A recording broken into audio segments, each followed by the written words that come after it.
ਅਸੀਂ ਬੜਾ ਆਪਣੇ ਆਪ ਨੂੰ ਹਿੰਦੁਸਤਾਨ ਦਾ ਦਾਅਵਾ ਹੀ ਕਰਦਾ ਕਿ ਦੁਨੀਆ 'ਚ ਸਭ ਤੋਂ ਸਟਰੋਂਗ ਜਮਹੂਰੀਅਤ ਹੈ, ਬੜਾ ਡੈਮੋਕ੍ਰੇਟਿਕ ਕੰਟਰੀ ਹੈ।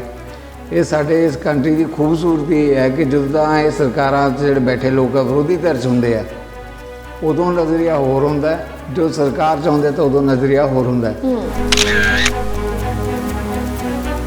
ਇਹ BBC ਨੂੰ ਜਿਹੜਾ ਹੈਗਾ ਉਹਦੇ ਛਾਪੇਮਾਰੀ ਕਰਨ ਦੇ ਨਾਲ ਇਹ ਨਹੀਂ ਕਿ ਕੇਵਲ ਸਾਡੇ ਦੇਸ਼ ਦੇ ਅੰਦਰ ਹੀ, ਮੈਂ ਕਹਿੰਦਾ ਕਿ ਇੱਕ ਮੰਤਰੀ ਪੱਧਰ 'ਤੇ ਵੀ ਇਸ ਮਾਮਲੇ ਨੂੰ ਲੈ ਕੇ ਭਾਰਤ ਦਾ ਜਿਹੜਾ ਨਾਂ ਹੈਗਾ ਉਹ ਹੇਠਾਂ ਗਿਆ। ਜੋ ਸਾਡੀ ਸਰਕਾਰ ਚਾਹੁੰਦੀ ਹੈ ਉਹੀ ਦਿਖਾਇਆ ਜਾਵੇ, ਫਿਰ ਤਾਂ ਸਾਰਾ ਸਹੀ ਹੈ। ਜੇ ਤੁਸੀਂ ਉਸ ਤਰ੍ਹਾਂ ਨਹੀਂ ਦਿਖਾਉਂਦੇ ਤਾਂ ਫਿਰ ਤੁਹਾਡੇ 'ਤੇ ਕਈ ਆਮਦਨ ਕਰ ਦੀ ਗੱਲ ਕਰ ਲਓ, ਚਾਹੇ ਆਮਦਨ ਕਰ ਤੋਂ ਇਲਾਵਾ ਕੋਈ ਹੋਰ ਜਿਹੜੇ ਹੈਗੇ ਕਿਸੇ ਦੀ ਗੱਲ ਕਰ ਲਓ, ਕਿਸੇ ਆਨੇ ਬਹਾਨੇ ਜਿਹੜਾ ਹੈਗਾ ਤੁਹਾਨੂੰ ਸਬਕ ਸਿਖਾਉਣ ਦੀ ਕੋਸ਼ਿਸ਼ ਕੀਤੀ ਜਾਂਦੀ ਹੈ। ਪਰ ਜੇ ਗਵਰਨਰ ਇਹ ਕਵੇ ਕਿ ਜੀ ਦੇਖੋ ਮੈਂ ਹੁਣ ਬਾਰਡਰ ਦਾ ਦੌਰਾ ਕਰਕੇ ਆਇਆ, ਇੱਥੇ ਤਾਂ ਨਸ਼ਿਆਂ ਦਾ ਬੜਾ ਬੋਲਬਾਲਾ ਹੈ, ਇੱਥੇ ਤਾਂ ਦੁਕਾਨਾਂ 'ਤੇ ਨਸ਼ੇ ਮਿਲਦੇ ਹੈ, ਇੱਥੇ ਸਕੂਲਾਂ 'ਚ ਨਸ਼ੇ ਮਿਲਦੇ ਹੈ, ਜੇ ਇਹੋ ਜਿਹੀ ਸਥਿਤੀ ਹੋਏਗੀ ਤਾਂ ਫਿਰ ਸਿੱਧੇ ਤੌਰ 'ਤੇ ਆਪ ਮੰਨਾਂਗੇ ਕਿ ਗਵਰਨਰ ਦਾ ਜਿਹੜਾ ਹੈਗਾ ਉੱਥੋਂ ਦਾ ਜਿਹੜਾ ਪੋਲੀਟੀਕਲ ਸਿਸਟਮ ਹੈ ਉਹਦੇ ਵਿੱਚ ਦਖਲ ਹੈ। ਇਹ ਹੁਣ ਗੱਲ ਕਿਸੇ ਨੂੰ ਫਿੱਟ ਬੈਠਦੀ ਹੈ, ਕਿਸੇ ਨੂੰ ਫਿੱਟ ਨਹੀਂ ਬੈਠਦੀ। ਪਰ ਉਹਦੇ ਇਲਾਵਾ ਜਿਹੜਾ ਹੁਣ ਇੱਕ ਵੱਖਰੀ ਕਿਸਮ ਦਾ ਜਿਹਦੀ ਤੁਸੀਂ ਗੱਲ ਕਰਦੇ ਨਾ, ਇੱਕ ਜਿਵੇਂ ਹੁੰਦਾ ਕਿ ਬਜਟ ਦੀ ਇੱਕ ਨਵੀਂ ਤਰੰਗ ਜੀ ਛਿੜ ਗਈ ਹੈ, ਉਹ ਹੈਗੀ ਗਵਰਨਰ ਦੀ ਭੂਮਿਕਾ ਨੂੰ ਲੈ ਕੇ। ਬਹੁਤ ਹੀ ਦਿਲਚਸਪ ਸਥਿਤੀ ਹੈ ਇਸ ਵੇਲੇ, ਜਿਹੜੀ ਮੈਂ ਵਿੰਗ ਜਾਨਰਸ ਜਿਹੜੀ ਹੈਗੀ ਹੈ ਆਪਣੇ ਦਰਸ਼ਕਾਂ ਨਾਲ ਵੀ ਸ਼ੇਅਰ ਕਰਨੀ ਚਾਹਾਂਗਾ। ਦੇਖੋ ਕਿੱਥੇ ਰੌਲਾ ਪੈਂਦਾ ਹੈ, ਪ੍ਰੋਬਲਮ ਉੱਥੇ ਹੁੰਦੀ ਹੈ ਜਿੱਥੇ ਭਾਜਪਾ ਦੇ ਉਲਟ ਸਰਕਾਰਾਂ, ਵਿਰੋਧੀ ਸਰਕਾਰਾਂ, ਜਿੱਥੇ ਤਾਂ BJP ਦੀਆਂ ਸਰਕਾਰਾਂ ਹੈ ਉੱਥੇ ਤਾਂ ਗਵਰਨਰ ਤੇ ਸਰਕਾਰ ਘਿਓ ਖਿਚੜੀ ਹੈ, ਕੋਈ ਰੌਲਾ ਹੀ ਨਹੀਂ ਪੈਂਦਾ। ਕਦੇ ਸੁਣਿਆ ਕਦੇ ਉਸ ਸਟੇਟ ਦੇ ਵਿੱਚ ਕਦੇ UP 'ਚ ਪ੍ਰੋਬਲਮ ਆਈ ਹੋਵੇ? ਬਿਲਕੁਲ। ਜਿਹੜੀ ਆਮ ਆਦਮੀ ਪਾਰਟੀ ਹੈ ਇਹਦੇ ਕੋਲੇ ਵੀ ਕੁੰਵਰ ਵਿਜੇ ਪ੍ਰਤਾਪ ਨਾਂ ਦਾ ਐਸਾ ਸੁਰਮਚੂ ਹੱਥ 'ਚ ਆ ਗਿਆ, ਇਹਨਾਂ ਨੇ ਥਾਂ ਥਾਂ 'ਤੇ ਬੋਰਡ ਲਗਾਤੇ ਕਿ ਕੁੰਵਰ ਵਿਜੇ ਪ੍ਰਤਾਪ ਸਾਡੇ ਨਾਲ ਹੈ, ਕੁੰਵਰ ਵਿਜੇ ਪ੍ਰਤਾਪ ਆਏਗਾ, ਬੇਅਦਬੀ ਦਾ ਨਿਆਂ ਦਿਵਾਵਾਂਗੇ, ਇਨਸਾਫ ਦੇਵਾਂਗੇ, ਵੱਡੀਆਂ ਵੱਡੀਆਂ ਗੱਲਾਂ, ਵੱਡੇ ਵੱਡੇ ਵਾਅਦੇ ਜਿਹੜੇ ਹੈਗੇ ਇਹਨਾਂ ਵੱਲੋਂ ਕੀਤੇ ਗਏ। ਕੀ ਕੋਈ ਕਰ ਸਕਦੀ ਹੈ ਸਰਕਾਰ, ਜਿਹੜਾ ਹੈਗਾ ਉਹ ਮੌਕਾ ਆਏਗਾ ਤਾਂ ਆਪਾਂ ਉਸ ਮੁਤਾਬਕ ਗੱਲ ਕਰ ਸਕਦੇ ਹਾਂ। ਪਰ ਅੱਜ ਦੀ ਸਥਿਤੀ ਦੇ ਵਿੱਚ ਇਹ ਸਰਕਾਰ ਵੀ ਕੋਈ ਗੱਲ ਕਿਸੇ ਤਣ ਪੱਤਣ ਲਾਉਂਦੀ ਨਜ਼ਰ ਨਹੀਂ ਆ ਰਹੀ, ਸਿਰਫ ਵਾਅਦੇ ਤੇ ਦਾਅਵੇ ਇਸ ਗੱਲ ਲਈ ਕਰਦੀ ਨਜ਼ਰ ਆ ਰਹੀ ਹੈ। ਉਹ ਕਹਿੰਦਾ ਮੈਂ ਦੇਖ ਰਿਹਾ ਸੀਗਾ ਕਿ ਅਮਰਿੰਦਰ ਨੂੰ ਲੋਕੀ ਇੱਦਾਂ ਹੱਥ ਲਾਉਣ ਟੁੱਟ ਕੇ ਪੈ ਰਹੇ ਸੀ। ਇੱਕ ਬੰਦੇ ਨੇ ਕਹਿੰਦਾ ਕਮੀਜ਼ ਹੀ ਖਿੱਚਤਾ ਤੇ ਤਾਂ ਕਮੀਜ਼ ਵੀ ਥੋੜ੍ਹਾ ਜਿਹਾ ਫਟ ਗਿਆ। ਤੇ ਇੰਨੀ ਅਮਰਿੰਦਰ ਦੀ ਖਿੱਚ ਸੀਗੀ ਪੰਜਾਬ ਦੇ ਲੋਕਾਂ ਦੇ ਵਿੱਚ। ਉਹੀ ਕਹਿੰਦੇ ਅਰਜਨ ਤੇ ਉਹੀ ਅਰਜਨ ਕੇ ਹੱਥ, ਉਹੀ ਅਮਰਿੰਦਰ ਹੈ ਤੇ ਜਿਹੜਾ ਮੁੱਖ ਮੰਤਰੀ ਦੇ ਉਹੀ ਆ ਜਿਹਨੂੰ ਭਾਜਪਾ ਦੇ ਦੁਆਲੇ ਕਦੇ ਤੇ ਨਰਿੰਦਰ ਮੋਦੀ ਨਾਲ ਮੀਟਿੰਗਾਂ ਕਰ ਲੈਣ ਤੇ ਚਾਹੇ ਕਰ ਲੈਣ ਅਮਿਤ ਸ਼ਾਹ ਨਾਲ ਮੀਟਿੰਗਾਂ। ਹੁਣ ਲੋਕ ਇਹ ਵੀ ਕਹਿੰਦੇ ਕਿ ਤੁਸੀਂ ਆਪਣੇ ਵੇਲੇ ਤਾਂ ਕੀਤਾ ਕੁਝ ਨਹੀਂ, ਹੁਣ ਤੁਸੀਂ ਇਹ ਮਾਮਲਾ ਉਠਾਉਂਦੇ ਹੋ। ਉੱਧਰੋਂ ਜਿਹੜੇ ਆਪ ਵਾਲੇ ਆ ਆਪਣਾ ਪੱਲਾ ਝਾੜਦੇ ਇਸ ਗੱਲ ਤੋਂ, ਉਹ ਕਹਿੰਦੇ ਨਹੀਂ ਜੀ ਇਹ ਤਾਂ ਜਿਹੜਾ ਕੇਂਦਰ ਨੇ ਸਾਰਾ ਕੁਝ ਰੋਕਿਆ ਹੋਇਆ। ਕੇਂਦਰ ਵਾਲੇ ਜਿੱਦਾਂ ਕਹਿੰਦੇ ਜੀ ਦਿੱਲੀ ਸਰਕਾਰ ਨਹੀਂ ਫਾਈਲ ਕੱਢ ਰਹੀ। ਜੋ ਵੀ ਧਿਰ ਇਹਦੇ ਲਈ ਜ਼ਿੰਮੇਵਾਰ ਹੈ, ਚਾਹੇ ਪੰਜਾਬ ਹੈ, ਚਾਹੇ ਕੇਂਦਰ ਹੈ, ਚਾਹੇ ਕੋਈ ਹੋਰ ਧਿਰ ਹੈਗੀ ਹੈ, ਇਹ ਗੱਲ ਤਾਂ ਹੈ ਨਜ਼ਦੀਕ ਕਿ ਬਹੁਤ ਹੀ ਇਹ ਵੱਡਾ ਅਨਿਆਂ ਹੈ, ਮਾਨਵਤਾ ਦੇ ਨਾਲ ਬਹੁਤ ਵੱਡਾ ਬੇਇਨਸਾਫੀ ਹੈ, ਘੋਰ ਅਨਿਆਂ ਹੈ। ਬੰਦੀ ਸਿੰਘਾਂ ਦੀ ਰਿਹਾਈ ਜਿਹੜੀ ਕਿ ਕਿਉਂ ਨਹੀਂ ਹੁਣ ਇੱਥੇ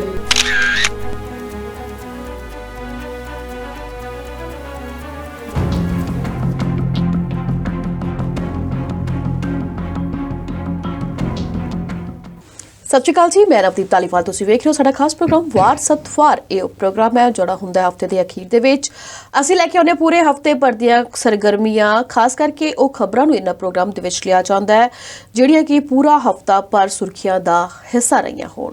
ਕਿ ਖਬਰਾਂ ਕੀ ਸਨ, ਉਸ ਦੇ ਵਿੱਚ ਜਿਹੜੇ ਅੰਕੜੇ ਸੀ ਉਹ ਕੀ ਸੀ, ਕਿਸ ਚੀਜ਼ ਨੂੰ ਲੈ ਕੇ ਖਬਰ ਬਣੀ, ਸਰਕਾਰਾਂ ਉਸ 'ਤੇ ਕੀ ਕਹਿੰਦੀਆਂ ਨੇ, ਆਮ ਲੋਕਾਂ ਦਾ ਕੀ ਕਹਿਣਾ ਤੇ ਵਿਰੋਧੀ ਕੀ ਟਿੱਪਣੀਆਂ ਕਰ ਰਹੇ ਨੇ, ਉਹਨਾਂ ਸਾਰੇ ਹੀ ਮਸਲਿਆਂ ਨੂੰ ਇਸ ਪ੍ਰੋਗਰਾਮ ਦੇ ਵਿੱਚ ਲਿਆ ਜਾਂਦਾ ਹੈ। ਸੋ ਸਾਰੀਆਂ ਹੀ ਖਬਰਾਂ ਤੇ ਵਿਚਾਰ ਵਟਾਂਦਰਾ ਕਰਨ ਦੇ ਲਈ ਤੇ ਅਹਿਮ ਜਾਣਕਾਰੀ ਦੇਣ ਦੇ ਲਈ ਸਾਡੇ ਨਾਲ ਸਟੂਡੀਓ 'ਚ ਮੌਜੂਦ ਨੇ ਜਗਤਾਰ ਸਿੰਘ ਸਿੱਧੂ ਜੀ। ਅਸੀਂ ਉਹਨਾਂ ਦਾ ਸਵਾਗਤ ਕਰਾਂਗੇ। ਸਤਿ ਸ਼੍ਰੀ ਅਕਾਲ ਸਰ, ਸਵਾਗਤ ਹੈ ਤੁਹਾਡਾ। ਸਤਿ ਸ਼੍ਰੀ ਅਕਾਲ ਨਦੀ। ਇਸ ਪ੍ਰੋਗਰਾਮ ਦਾ ਮੈਨੂੰ ਵੀ ਬੜੀ ਬੇਸਬਰੀ ਨਾਲ ਇੰਤਜ਼ਾਰ ਰਹਿੰਦਾ ਕਿ ਆਖਰ ਆਪਾਂ ਆਈਏ ਤੇ ਰੱਬ ਵਰਗੇ ਦਰਸ਼ਕਾਂ ਨਾਲ ਜਿਹੜਾ ਹੈਗਾ ਵੱਖ-ਵੱਖ ਮੁੱਦਿਆਂ ਤੇ ਆਪਣੀ ਜਿਹੜੀ ਸਾਂਝ ਹੈ ਪਾਈਏ। ਜੀ ਬਿਲਕੁਲ। ਤੇ ਦਰਸ਼ਕਾਂ ਨੂੰ ਇੱਕ ਵਾਰ ਫਿਰ ਤੋਂ ਦੱਸ ਦਵਾਂ ਕਿ ਪਿਛਲੇ 2 ਹਫ਼ਤਿਆਂ ਤੋਂ ਸਾਡਾ ਪ੍ਰੋਗਰਾਮ ਵਾਰ ਸਤਵਾਰ ਚੱਲ ਰਿਹਾ ਹੈ। ਨਿਊਜ਼ ਬਿਹਾਈਂਡ ਨਿਊਜ਼ ਪ੍ਰੋਗਰਾਮ ਹੈ ਜਿਹੜਾ ਉਹ ਆਪਾਂ ਇੱਕ ਦਿਨ ਦੇ ਲਈ ਕਰ ਦਿੱਤਾ ਤੇ ਜਾਣਕਾਰੀ ਦੇਣੀ ਬੇਹੱਦ ਜ਼ਰੂਰੀ ਹੈ, ਕਿਉਂਕਿ ਬਹੁਤ ਸਾਰੇ ਦਰਸ਼ਕ ਨੇ ਜਿਹੜੇ ਫੇਸਬੁੱਕ ਤੇ YouTube ਤੇ ਸੁਨੇਹੇ ਭੇਜ ਰਹੇ ਨੇ ਕਿ ਹੁਣ ਪ੍ਰੋਗਰਾਮ ਲਾਈਵ ਕਿਉਂ ਨਹੀਂ ਕਰਦੇ, ਪ੍ਰੋਗਰਾਮ ਰਿਕਾਰਡਡ ਕਿਉਂ ਕੀਤਾ ਜਾ ਰਿਹਾ ਹੈ।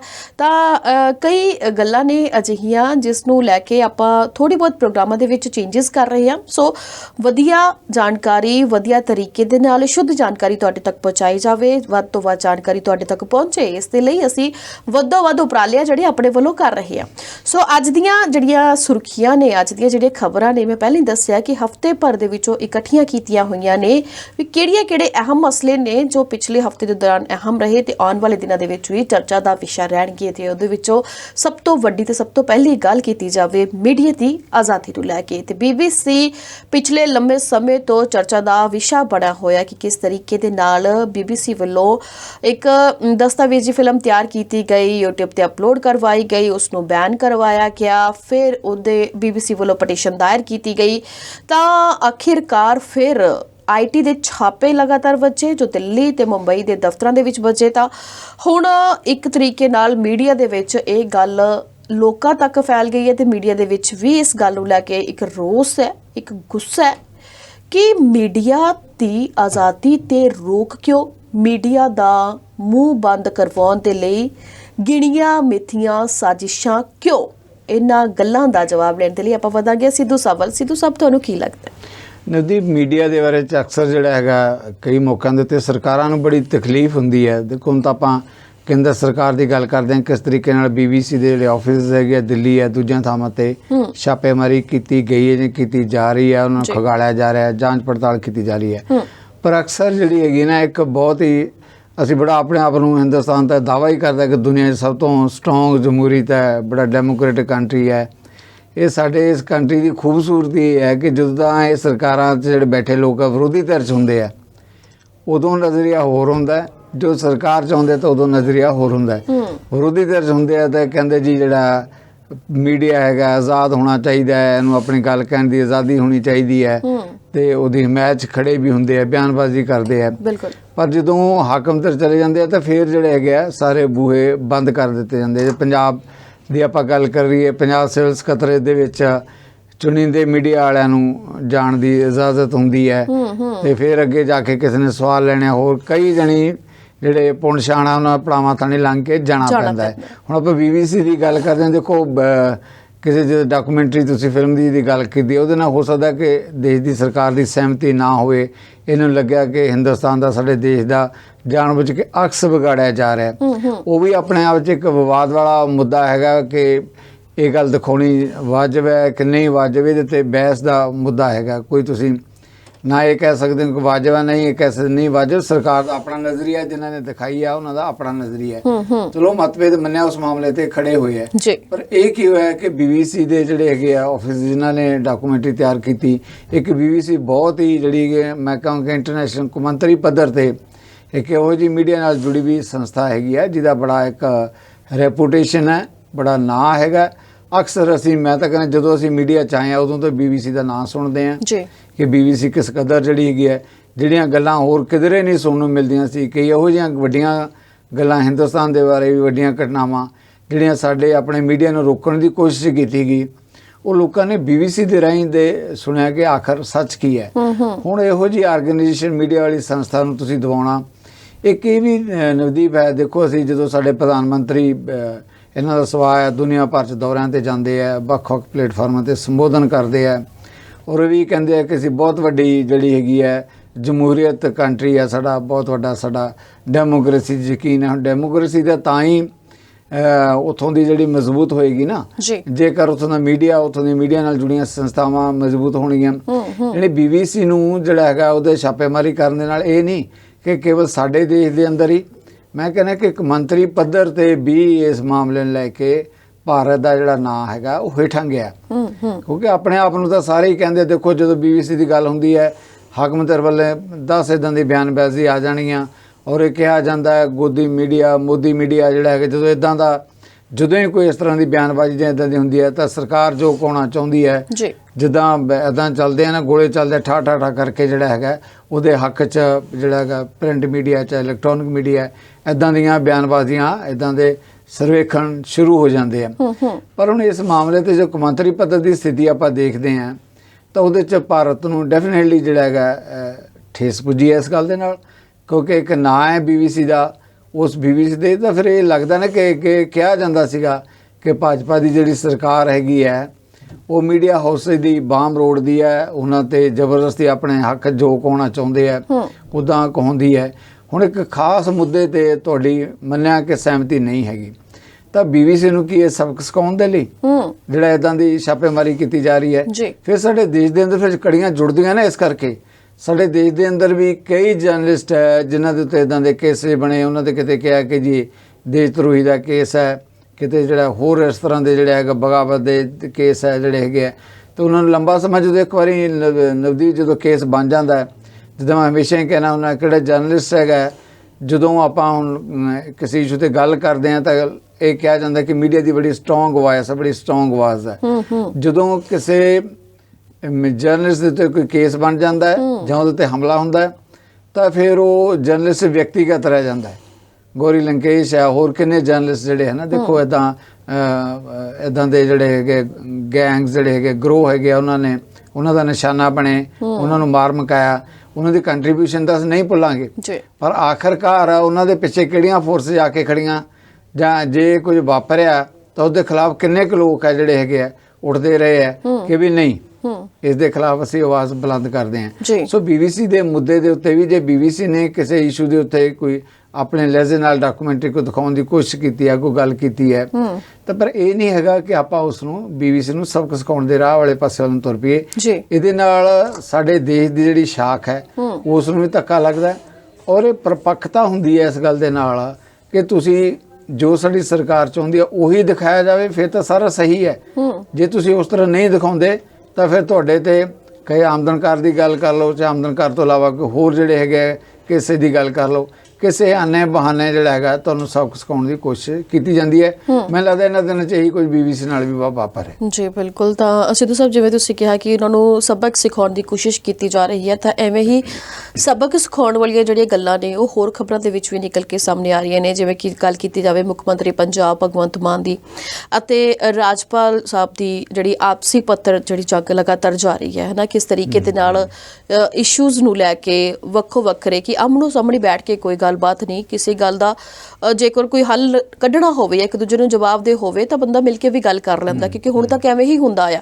ਪਰ ਜਿਸ ਤਰੀਕੇ ਦਾ ਇਹ ਘਮਸਾਨ ਨਜ਼ਰ ਆ ਰਿਹਾ ਹੈ ਉਸ ਨੂੰ ਤੁਸੀਂ ਕਿਵੇਂ ਦੇਖਦੇ ਹੋ? ਤੇ ਸਾਡੇ ਬਹੁਤ ਸਾਰੇ ਦਰਸ਼ਕ ਨੇ ਜਿਹੜੇ ਨਵੇਂ ਜੁੜੇ ਹੋਣਗੇ ਤਾਂ ਸ਼ਾਇਦ ਉਹਨਾਂ ਨੂੰ ਇਸ ਪੂਰੇ ਮਾਮਲੇ ਬਾਰੇ ਨਹੀਂ ਵੀ ਪਤਾ ਹੋਏਗਾ, ਤਾਂ ਉਹਨਾਂ ਨੂੰ ਜਾਣਕਾਰੀ ਵੀ ਜ਼ਰੂਰ ਦਿਓ। ਨਵਦੀਪ, ਜਿੱਦਾਂ ਤੁਸੀਂ ਕਹਿ ਰਹੇ ਹੋ ਅਸੀਂ ਆਪਣੇ ਦਰਸ਼ਕਾਂ ਨਾਲ ਜ਼ਰੂਰ ਇਹ ਗੱਲ ਸ਼ੇਅਰ ਕਰਾਂਗੇ ਕਿ ਪੰਜਾਬ ਦੇ ਲਈ ਇਹਨਾਂ ਦਿਨਾਂ 'ਚ ਬੜਾ ਮੰਦਭਾਗਾ ਵਰਤਾਰਾ ਹੈਗਾ ਕਿ ਇੱਕ ਪਾਸੇ ਗਵਰਨਰ ਹੈ, ਦੂਜੇ ਪਾਸੇ ਮੁੱਖ ਮੰਤਰੀ ਜੀ, ਇੱਕ ਪਾਸੇ ਸਰਕਾਰ ਹੈ ਤੇ ਦੂਜੇ ਪਾਸੇ ਗਵਰਨਰ ਹੈ। ਗਵਰਨਰ ਜੇ ਹੁਣ ਆਪਾਂ ਦੇਖਿਆ ਜਾਵੇ ਤਾਂ ਸੰਵਿਧਾਨਕ ਮੁਖੀ ਹੈ, ਕਿਸੇ ਸਟੇਟ ਦਾ ਕੰਸਟੀਟਿਊਸ਼ਨਲ ਹੈਡ ਹੈ। ਦੂਜੇ ਪਾਸੇ ਜਿਹੜੀ ਸਰਕਾਰ ਹੈ ਉਹ ਵੀ ਉਸੇ ਸੰਵਿਧਾਨ ਦੇ ਅਧੀਨ ਹੀ ਲੋਕਾਂ ਦੁਆਰਾ ਚੁਣੀ ਹੋਈ ਸਰਕਾਰ ਹੈ। ਹੁਣ ਗਵਰਨਰ ਜਿਹੜਾ ਅਕਸਰ ਜਿਹੜਾ ਹੈਗਾ ਜਿਹੜੀ ਉਹਦੀ ਭੂਮਿਕਾ ਹੁੰਦੀ ਹੈ ਗਵਰਨਰ ਦੀ, ਸੰਵਿਧਾਨਕ ਹੈਡ ਜ਼ਰੂਰ ਹੈਗਾ, ਪਰ ਉਹਦੀਆਂ ਇੱਕ ਸੀਮਤ ਜਿਹੜੀਆਂ ਹੈਗੀਆਂ ਸਰਗਰਮੀਆਂ ਹੁੰਦੀਆਂ ਕਿ ਕਿਸ ਤਰੀਕੇ ਨਾਲ ਉਹਨੇ ਆਪਣਾ ਇੱਕ ਜਿਹੜੇ ਗਵਰਨਰ ਕਿਤਾਬ ਹੈਗੀ ਆ ਉਹਦੇ ਮੁਤਾਬਕ ਕਿਸ ਤਰੀਕੇ ਨਾਲ ਚੱਲਣਾ ਹੈ, ਕਿਹੜੇ ਕਿਹੜੇ ਮਾਮਲਿਆਂ 'ਚ ਉਹਨਾਂ ਨੇ ਗੱਲ ਕਰਨੀ ਹੈ। ਜੇ ਕੋਈ ਗਵਰਨਰ ਪੋਲੀਟੀਕਲ ਤੌਰ ਤੇ ਦਖਲਅੰਦਾਜ਼ੀ ਕਰਨੀ ਸ਼ੁਰੂ ਕਰੇਗਾ ਤਾਂ ਫਿਰ ਉਸ ਮਾਮਲੇ ਤੇ ਵਿਵਾਦ ਤਾਂ ਖੜੇ ਹੋਣਗੇ। ਪਰ ਨਾਲ ਦੀ ਨਾਲ ਹੀ ਇਹ ਮੁੱਦਾ ਦੇਖੋ ਬੜਾ ਪੋਲੀਟੀਕਲ ਪਾਰਟੀਆਂ ਦਾ ਬੜਾ ਅਜੀਬ ਵਰਤਾਰਾ ਜਿਹੜਾ ਬਹੁਤ ਹੀ ਸਾਡੇ ਦੇਸ਼ ਦੀ ਪੋਲੀਟਿਕਸ ਵਾਕਈ ਜਦੋਂ ਆਪਾਂ ਗੱਲ ਕਰਦੇ ਹਾਂ ਨਾ ਕਿ ਦੁਨੀਆ ਦਾ ਸਭ ਤੋਂ ਮਜ਼ਬੂਤ ਡੈਮੋਕ੍ਰੈਟਿਕ ਕੰਟਰੀ ਹੈ, ਇਹਦੇ ਬਾਰੇ ਵੀ ਕੋਈ ਦੌਰ ਨਹੀਂ ਕਿ ਸਾਡੀਆਂ ਜਿਹੜੀਆਂ ਪੋਲੀਟੀਕਲ ਪਾਰਟੀਆਂ ਨਾ ਉਹਨਾਂ ਦੀ ਬੜੀ ਖੂਬਸੂਰਤੀ ਹੈ। ਜੇ ਤਾਂ ਉਹਨਾਂ ਦੀ ਸਰਕਾਰ ਹੋਵੇ, ਸਰਕਾਰ ਦੇ ਵਿੱਚ ਗਵਰਨਰ ਕੋਈ ਦਖਲ ਦਿੰਦਾ ਹੈ ਫਿਰ ਤਾਂ ਉਹ ਕਹਿੰਦੇ ਜੀ ਫੈਡਰਲ ਢਾਂਚੇ ਦੇ ਵਿੱਚ ਜਿਹੜਾ ਦਖਲ ਦਿੱਤਾ ਜਾ ਰਿਹਾ ਹੈ, ਦੇਸ਼ ਦਾ ਫੈਡਰਲ ਢਾਂਚਾ ਹੀ ਤਬਾਹ ਹੋ ਰਿਹਾ ਹੈ। ਤੇ ਜੇ ਉਹ ਵਿਰੋਧੀ ਧਿਰ ਜਿਵੇਂ ਪੰਜਾਬ ਦੀ ਗੱਲ ਹੈ, ਪੰਜਾਬ ਦੇ ਵਿੱਚ ਇੱਕ ਪਾਸੇ ਗਵਰਨਰ ਹੈ, ਦੂਜੇ ਪਾਸੇ ਜਿਹੜਾ ਆਮ ਆਦਮੀ ਪਾਰਟੀ ਦੀ ਸਰਕਾਰ ਹੈ, ਲਗਭਗ ਸਾਰੀਆਂ ਹੀ ਵਿਰੋਧੀ ਪਾਰਟੀਆਂ ਚਾਹੇ ਅਕਾਲੀ ਦਲ ਦੀ ਗੱਲ ਕਰ ਲਓ, ਚਾਹੇ ਕਾਂਗਰਸ ਦੀ ਗੱਲ ਕਰ ਲਓ, ਭਾਰਤੀ ਜਨਤਾ ਪਾਰਟੀ ਤਾਂ ਹੈ ਹੀ ਕਿਉਂਕਿ ਗਵਰਨਰ ਦੀ ਨਿਯੁਕਤੀ ਉਹਨਾਂ ਦੇ ਉੱਪਰੋਂ ਜਿਹੜੀ ਹੈਗੀ ਹੈ ਹਾਕਮ ਤੇ ਉਹਦੇ ਵੱਲੋਂ ਕੀਤੀ ਜਾਂਦੀ ਹੈ। ਸਾਰੀਆਂ ਪਾਰਟੀਆਂ ਵੱਲੋਂ ਇਸ ਮਾਮਲੇ 'ਚ ਗਵਰਨਰ ਦੀ ਪਿੱਠ ਥਪਥਪਾਈ ਜਾ ਰਹੀ ਹੈ ਕਿ ਨਹੀਂ ਗਵਰਨਰ ਠੀਕ ਹੈ। ਕਿਸੇ ਮੁੱਦੇ ਦੇ ਉੱਤੇ ਗਵਰਨਰ ਦੀ ਜਾਣਕਾਰੀ ਲੈਣ ਦਾ ਕੋਈ ਅਧਿਕਾਰ ਹੋ ਸਕਦਾ ਹੈ ਜਿਹੜਾ ਹੈਗਾ, ਪਰ ਜੇ ਗਵਰਨਰ ਉਹਨਾਂ ਨੂੰ ਇਹ ਕਹੇ ਕਿ ਜੀ ਸਿੰਗਾਪੁਰ ਤੁਸੀਂ ਅਧਿਆਪਕ ਕਿਵੇਂ ਭੇਜੇ ਹੈ, ਫਲਾਂ ਕੰਮ ਤੁਸੀਂ ਕਿਵੇਂ ਕੀਤਾ ਹੈ, ਇਹ ਹੈਗੀ ਹੈ ਕਿ ਇੱਕ ਚੁਣੀ ਹੋਈ ਸਰਕਾਰ ਦਾ ਆਪਣਾ ਕੰਮ ਕਰਨ ਦਾ ਢੰਗ ਤਰੀਕਾ ਹੈ। ਜੇ ਉਹ ਗਲਤ ਹੋਏਗੀ ਸਰਕਾਰ, ਲੋਕਾਂ ਦੀਆਂ ਉਮੀਦਾਂ ਤੇ ਖਰੀ ਨਹੀਂ ਉਤਰੇਗੀ, ਤਾਂ ਨਵਦੀਪ ਸੂਬੇ ਦੇ ਲੋਕਾਂ ਨੂੰ ਪੂਰਾ ਅਧਿਕਾਰ ਹੈ, ਜਦੋਂ ਮੌਕਾ ਆਏਗਾ ਉਦੋਂ ਤੋਂ ਜਵਾਬ ਵੀ ਲੈਣਗੇ। ਇੱਥੇ ਵਿਰੋਧੀ ਧਿਰਾਂ ਹੁਣ ਆਉਣ ਵਾਲੇ ਦਿਨਾਂ 'ਚ ਪੰਜਾਬ ਵਿਧਾਨ ਸਭਾ ਦਾ ਸੈਸ਼ਨ ਹੋਣਾ ਹੈ, ਉਹਦੇ 'ਚ ਵੀ ਮਾਮਲੇ ਆਉਣੇ, ਸੋ ਇਹ ਤਾਂ ਪੂਰਾ ਅਧਿਕਾਰ ਹੈ ਲੋਕਾਂ ਦਾ। ਪਰ ਜੇ ਗਵਰਨਰ ਇਹ ਕਵੇ ਕਿ ਜੀ ਦੇਖੋ ਮੈਂ ਹੁਣ ਬਾਰਡਰ ਦਾ ਦੌਰਾ ਕਰਕੇ ਆਇਆ, ਇੱਥੇ ਤਾਂ ਨਸ਼ਿਆਂ ਦਾ ਬੜਾ ਬੋਲਬਾਲਾ ਹੈ, ਇੱਥੇ ਤਾਂ ਦੁਕਾਨਾਂ 'ਤੇ ਨਸ਼ੇ ਮਿਲਦੇ ਹੈ, ਇੱਥੇ ਸਕੂਲਾਂ 'ਚ ਨਸ਼ੇ ਮਿਲਦੇ ਹੈ, ਜੇ ਇਹੋ ਜਿਹੀ ਸਥਿਤੀ ਹੋਏਗੀ ਤਾਂ ਫਿਰ ਸਿੱਧੇ ਤੌਰ 'ਤੇ ਆਪ ਮੰਨਾਂਗੇ ਕਿ ਗਵਰਨਰ ਦਾ ਜਿਹੜਾ ਹੈਗਾ ਉੱਥੋਂ ਦਾ ਜਿਹੜਾ ਪੋਲੀਟੀਕਲ ਸਿਸਟਮ ਹੈ ਉਹਦੇ ਵਿੱਚ ਦਖਲ ਹੈ। ਇਹ ਹੁਣ ਗੱਲ ਕਿਸੇ ਨੂੰ ਫਿੱਟ ਬੈਠਦੀ ਹੈ, ਕਿਸੇ ਨੂੰ ਫਿੱਟ ਨਹੀਂ ਬੈਠਦੀ। ਆਮ ਆਦਮੀ ਪਾਰਟੀ ਦੇ ਨੈਚੁਰਲੀ ਖਿਲਾਫ ਜਾਂਦੀ ਹੈ, ਪਰ ਦੂਜਿਆਂ ਧਿਰਾਂ ਦੇ ਲਈ ਸਹੀ ਬੈਠਦੀ ਹੈ, ਕਿਉਂਕਿ ਉਹਨਾਂ ਨੂੰ ਜਦੋਂ ਵੀ ਲੱਗਦਾ ਹੈ ਕਿ ਆਮ ਆਦਮੀ ਪਾਰਟੀ 'ਤੇ ਅਟੈਕ ਹੋ ਰਿਹਾ। ਬੜਾ ਪੰਜਾਬ ਦਾ ਬਹੁਤ ਜਿੱਦਾਂ ਮੈਂ ਕਹਿ ਰਿਹਾ ਬੜਾ ਪਿਆਰਾ ਸੀਨ ਹੈ, ਕਿਉਂਕਿ 92 ਵਿਧਾਇਕ ਜਿੱਤ ਕੇ ਆਏ ਆ। ਜੇ ਆਪਾਂ ਗੱਲ ਕਰੀਏ ਕਾਂਗਰਸ ਦੀ, ਉਹ ਵੀ ਕਾਫੀ ਪਿੱਛੇ ਹੈ, ਜਿਹੜਾ ਹੈਗਾ ਕਿਤੇ ਨੇੜੇ ਤੇੜੇ ਵੀ ਨਹੀਂ ਕਿ ਸੱਤਾ 'ਚ ਆਉਣ ਦੇ। ਜੀ ਅਕਾਲੀ ਦਲ ਤਾਂ ਉਸ ਤੋਂ ਵੀ ਥੱਲੇ ਹੈ। ਭਾਰਤੀ ਜਨਤਾ ਪਾਰਟੀ ਬਾਰੇ ਅਕਸਰ ਮੈਂ ਕਹਿਣਾ ਹੁੰਦਾ ਕਿ ਉਹ ਆਪਣਾ ਜਿੱਦਾਂ ਕੁਝ ਲੋਕ ਤਾਂ ਛੋਟੇ ਛੋਟੇ ਪੌਦੇ ਲਾਉਂਦੇ ਨੇ ਫਿਰ ਦਰਖਤ ਬਣਦਾ ਹੈ, ਭਾਰਤੀ ਜਨਤਾ ਪਾਰਟੀ ਬਣਿਆ ਬਣਾ ਦਰਖਤ ਹੀ ਪੁੱਟ ਕੇ ਆਪਣੇ ਵਿਹੜੇ 'ਚ ਲਾ ਲੈਂਦੀ ਹੈ। ਸੋ ਜੇ ਉਹਨਾਂ ਦੇ ਦਰਖਤ ਵੀ ਜੰਗਲ ਪੂਰਾ ਨਹੀਂ ਬਣਿਆਗੇ ਜਿਹਦੀ ਛਾਵੇਂ ਭਾਜਪਾ ਬੈਠ ਸਕੇ। ਸੋ ਉੱਦਾਂ ਦੀਆਂ ਜਿਹੜੀਆਂ ਕੋਸ਼ਿਸ਼ਾਂ ਉਹਨਾਂ ਦੀਆਂ ਹੋ ਰਹੀਆਂ, ਉਹਨਾਂ ਦੀਆਂ ਕੋਸ਼ਿਸ਼ਾਂ ਨੂੰ ਅਜੇ ਬੂਰ ਤਾਂ ਨਹੀਂ ਪੈ ਰਿਹਾ, ਪਰ ਲੱਗਦਾ ਕਿ ਇੱਕ ਸਾਲ ਅਜੇ ਮੁਸ਼ਕਿਲ ਨਾਲ ਸਾਲ ਹੋਇਆ ਨਹੀਂ ਹੈਗਾ, ਕਾਫੀ ਬੇਚੈਨੀ ਹੈ। ਦੇਖੋ ਪੰਜਾਬੀਆਂ ਦੇ ਨਾਲ ਜੋ ਆਮ ਵਾਲਿਆਂ ਨੇ ਸਮਝੌਤੇ ਕੀਤੇ, ਵਾਅਦੇ ਕੀਤੇ, ਉਹ ਵਾਅਦਿਆਂ ਬਾਰੇ ਤਾਂ ਪੁੱਛਿਆ ਜਾਏਗਾ, ਹੱਕ ਵੀ ਬਣਦਾ ਪੁੱਛੇ ਜਾਣ ਦਾ। ਪਰ ਜੇ ਬੇਚੈਨੀ ਇਸ ਕਰਕੇ ਹੋਵੇ ਕਿ ਵੀ ਧੜਾਮ ਕਰਕੇ ਸਰਕਾਰ ਡਿੱਗਦੀ ਕਿਵੇਂ ਹੈ, ਇਹਦੀ ਤਾਂ ਅਸੀਂ ਆਉਂਦੇ ਕਿਵੇਂ ਹੈ, ਫਿਰ ਸਾਫ਼ ਲੱਗਦਾ ਕਿ ਤੁਸੀਂ ਇੱਕ ਪੋਲੀਟੀਕਲ ਮੁੱਦਾ ਤੁਹਾਡਾ ਇੱਕ ਪਾਸੇ 92 ਵਿਧਾਇਕ ਹੈ, ਦੂਜੇ ਪਾਸੇ ਤੁਹਾਨੂੰ ਨਜ਼ਰ ਨਹੀਂ ਆ ਰਿਹਾ, ਤਾਂ ਫਿਰ ਤੁਸੀਂ ਕਦੇ ਗਵਰਨਰ ਦਾ ਸਹਾਰਾ ਲੈਂਦੇ ਹੋ, ਕਦੇ ਹੋਰ ਇਸ ਤਰੀਕੇ ਨਾਲ। ਪਰ ਇਹ ਜ਼ਰੂਰ ਹੈ, ਇੱਕ ਗੱਲ ਮੈਂ ਜ਼ਰੂਰ ਹੈ ਨਵਦੀਪ ਜਿਹੜੀ ਸਾਡੇ ਦਰਸ਼ਕਾਂ ਨਾਲ ਸਾਂਝੀ ਕਰਨੀ ਚਾਹਾਂਗਾ, ਚਾਹੇ ਗਵਰਨਰ ਜ਼ਿੰਮੇਵਾਰ ਹੋਵੇ ਸਥਿਤੀ ਦੇ ਲਈ, ਚਾਹੇ ਹੋਵੇ ਆਮ ਆਦਮੀ ਸਰਕਾਰ, ਜੇ ਗਵਰਨਰ ਤੇ ਸਰਕਾਰ ਦੇ ਵਿੱਚ ਮਤਭੇਦ ਹੈ, ਟਕਰਾਅ ਹੈ, ਹੋਰ ਕਿਸੇ ਲਈ ਹੋਵੇ ਨਾ ਹੋਵੇ, ਸੂਬੇ ਲਈ ਡੈਫੀਨਿਟਲੀ ਇਹ ਗੱਲ ਇਹ ਸਥਿਤੀ ਨੁਕਸਾਨਦੇਹ ਸਾਬਤ ਹੋ ਸਕਦੀ ਹੈ। ਜੀ ਬਿਲਕੁਲ। ਤਾਂ ਸਿੱਧੂ ਸਾਹਿਬ ਜੇ ਗੱਲ ਕੀਤੀ ਜਾਵੇ, ਜਿਵੇਂ ਤੁਸੀਂ ਕਿਹਾ ਕਿ ਮੁੱਖ ਮੰਤਰੀ ਪੰਜਾਬ ਤੇ ਜਿਹੜੇ ਗਵਰਨਰ ਨੇ ਉਹਨਾਂ ਦੇ ਵਿਚਕਾਰ ਆਪਸ ਦੇ ਵਿੱਚ ਜਿਹੜਾ ਟਕਰਾਅ ਉਹ ਲਗਾਤਾਰ ਜਾਰੀ ਹੈ, ਤਾਂ ਉਸ ਦੇ ਵਿੱਚੋਂ ਬਹੁਤ ਕੁਝ ਜਿਹੜੀਆਂ ਹੋਰ ਤਾਕਤਾਂ ਨੇ ਉਹ ਵੀ ਇਸ ਦੇ ਵਿੱਚੋਂ ਬਹੁਤ ਕੁਝ ਕੱਢ ਸਕਦੀਆਂ ਨੇ, ਕਿਉਂਕਿ ਵਿਰੋਧੀ ਤਾਂ ਜਿਹੜੇ ਨਿਸ਼ਾਨੇ ਤੇ ਹੈਗੇ ਨੇ, ਅਕਾਲੀ ਦਲ ਵੀ ਵਾਰ-ਵਾਰ ਵਾਰ ਕਰ ਰਿਹਾ ਹੈ, ਕਾਂਗਰਸ ਵੀ ਵਾਰ-ਵਾਰ ਵਾਰ ਕਰ ਰਹੀ ਹੈ। ਤਾਂ ਹੁਣ ਆਪਾਂ ਬਜਟ ਸੈਸ਼ਨ ਦੀ ਗੱਲ ਕਰ ਲਈਏ ਤਾਂ ਆਮ ਜਿਹੜੇ ਲੋਕ ਨੇ ਉਹਨਾਂ ਨੂੰ ਬਜਟ ਸੈਸ਼ਨ ਤੋਂ ਬਹੁਤ ਸਾਰੀਆਂ ਉਮੀਦਾਂ ਨੇ। ਲੱਗਦਾ ਹੈ ਕਿ ਸਾਰੇ ਜਣੇ ਉੱਥੇ ਪਹੁੰਚਣਗੇ ਤਾਂ ਗੱਲਬਾਤ ਹੋਏਗੀ। ਸ਼ਾਇਦ ਜਿਹੜੇ ਮਸਲੇ ਨਹੀਂ ਆਪਾਂ ਕਹਿ ਸਕਦੇ, ਬਹੁਤ ਸਾਰੇ ਮਸਲੇ ਨੇ ਜਿਹੜੇ ਕਹਿੰਦੇ ਨੇ ਵੀ ਉੱਥੇ ਸ਼ਾਇਦ ਚੁੱਕੇ ਵੀ ਜਾਣਗੇ। ਤਾਂ ਬਜਟ ਸੈਸ਼ਨ ਦੇ ਵਿੱਚ ਕੀ ਕੁਝ ਰੱਖਦੇ ਨੇ ਇਹ ਵੀ, ਕਿਉਂਕਿ ਆਮ ਆਦਮੀ ਪਾਰਟੀ ਵੱਲੋਂ ਰੱਖਿਆ ਜਾਣ ਵਾਲਾ ਤਾਂ ਲੋਕਾਂ ਨੂੰ ਬਹੁਤ ਸਾਰੀਆਂ ਉਮੀਦਾਂ ਨੇ। ਪਰ ਅਜਿਹੇ ਦੇ ਵਿੱਚ ਮੁੱਖ ਮੰਤਰੀ ਪੰਜਾਬ ਭਗਵੰਤ ਮਾਨ ਤੇ ਜਿਹੜਾ ਆਪਣੇ ਪੰਜਾਬ ਦੇ ਜਿਹੜੇ ਰਾਜਪਾਲ ਨੇ ਉਹਨਾਂ ਦਾ ਜਿਹੜਾ ਆਪਸੀ ਰੇੜਕਾ ਚੱਲ ਰਿਹਾ ਹੈ, ਤੁਹਾਨੂੰ ਨਹੀਂ ਲੱਗਦਾ ਕਿ ਇਸ ਵਾਰੀ ਜਿਹੜਾ ਬਜਟ ਸੈਸ਼ਨ ਹੈ ਉਹ ਵੀ ਵੇਖਣ ਵਾਲਾ ਹੋਏਗਾ? ਕਿਸ ਤਰੀਕੇ ਨਾਲ ਉੱਥੇ ਹੰਗਾਮਾ ਹੋਣ ਦੀ ਸੰਭਾਵਨਾ ਹੈ, ਕੀ ਕੁਝ ਉੱਥੇ ਰਹੇਗਾ? ਬਹੁਤ ਪਿਆਰਾ ਸਵਾਲ ਤੁਹਾਡਾ ਨਵਦੀਪ, ਜਿਸ ਮਾਮਲੇ ਤੁਸੀਂ ਗੱਲ ਕਰ ਰਹੇ ਹੋ, ਜਿਹੜਾ ਆ ਰਿਹਾ ਬਜਟ ਸੈਸ਼ਨ ਹੈ ਨਾ, ਆਮ ਤੌਰ ਤੇ ਵੈਸੇ ਜਿਹੜਾ ਬਜਟ ਸੈਸ਼ਨ ਹੁੰਦਾ ਹੈ ਉਹਦੇ ਤੇ ਚਾਹੇ ਆਪਣੇ ਦੇਸ਼ ਦਾ ਬਜਟ ਸੈਸ਼ਨ ਹੋਵੇ, ਚਾਹੇ ਕਿਸੇ ਸੂਬੇ ਦਾ ਬਜਟ ਜਿਹਦੀ ਆਪਾਂ ਗੱਲ ਕਰ ਰਹੇ ਹਾਂ ਪੰਜਾਬ ਦਾ ਬਜਟ ਸੈਸ਼ਨ ਹੋਵੇ, ਨਜ਼ਰਾਂ ਤਾਂ ਉਹਦੇ ਤੇ ਟਿਕੀਆਂ ਹੁੰਦੀਆਂ, ਕਿਉਂਕਿ ਉਹਦੇ ਦੇਖਣਾ ਹੁੰਦਾ ਹੈ ਕਿ ਕਿਸ ਵਰਗ ਲਈ, ਕਿਸ ਡਿਪਾਰਟਮੈਂਟ ਲਈ ਕਿੰਨਾ ਕੁਝ ਦਿੱਤਾ ਜਾਂਦਾ ਹੈ, ਕਿਸ ਡਿਸਟ੍ਰਿਕਟ ਲਈ, ਕਿਸ ਖਾਸ ਤੌਰ ਤੇ ਜਿਹੜੇ ਹੈਗੇ ਹੈ ਸਿਸਟਮ ਦੇ ਲਈ ਕਿੱਦਾਂ ਦੇ ਫੰਡਸ ਮੁਹੱਈਆ ਕੀਤੇ ਜਾਂਦੇ ਆ। ਇਹ ਸਰਕਾਰ ਜਿਹੜੀ ਹੈਗੀ ਆ ਬੜਾ ਦਾਅਵਾ ਕਰਦੀ ਹੈ ਕਿ ਅਸੀਂ ਹੈਲਥ ਵੱਲ ਧਿਆਨ ਦੇਵਾਂਗੇ, ਅਸੀਂ ਐਜੂਕੇਸ਼ਨ ਵੱਲ ਧਿਆਨ ਦੇਵਾਂਗੇ, ਸਿਹਤ ਤੇ ਸਿੱਖਿਆ, ਇਹ ਦੋ ਵੱਡੇ ਮੁੱਦੇ ਆ ਇਹਨਾਂ ਦੇ।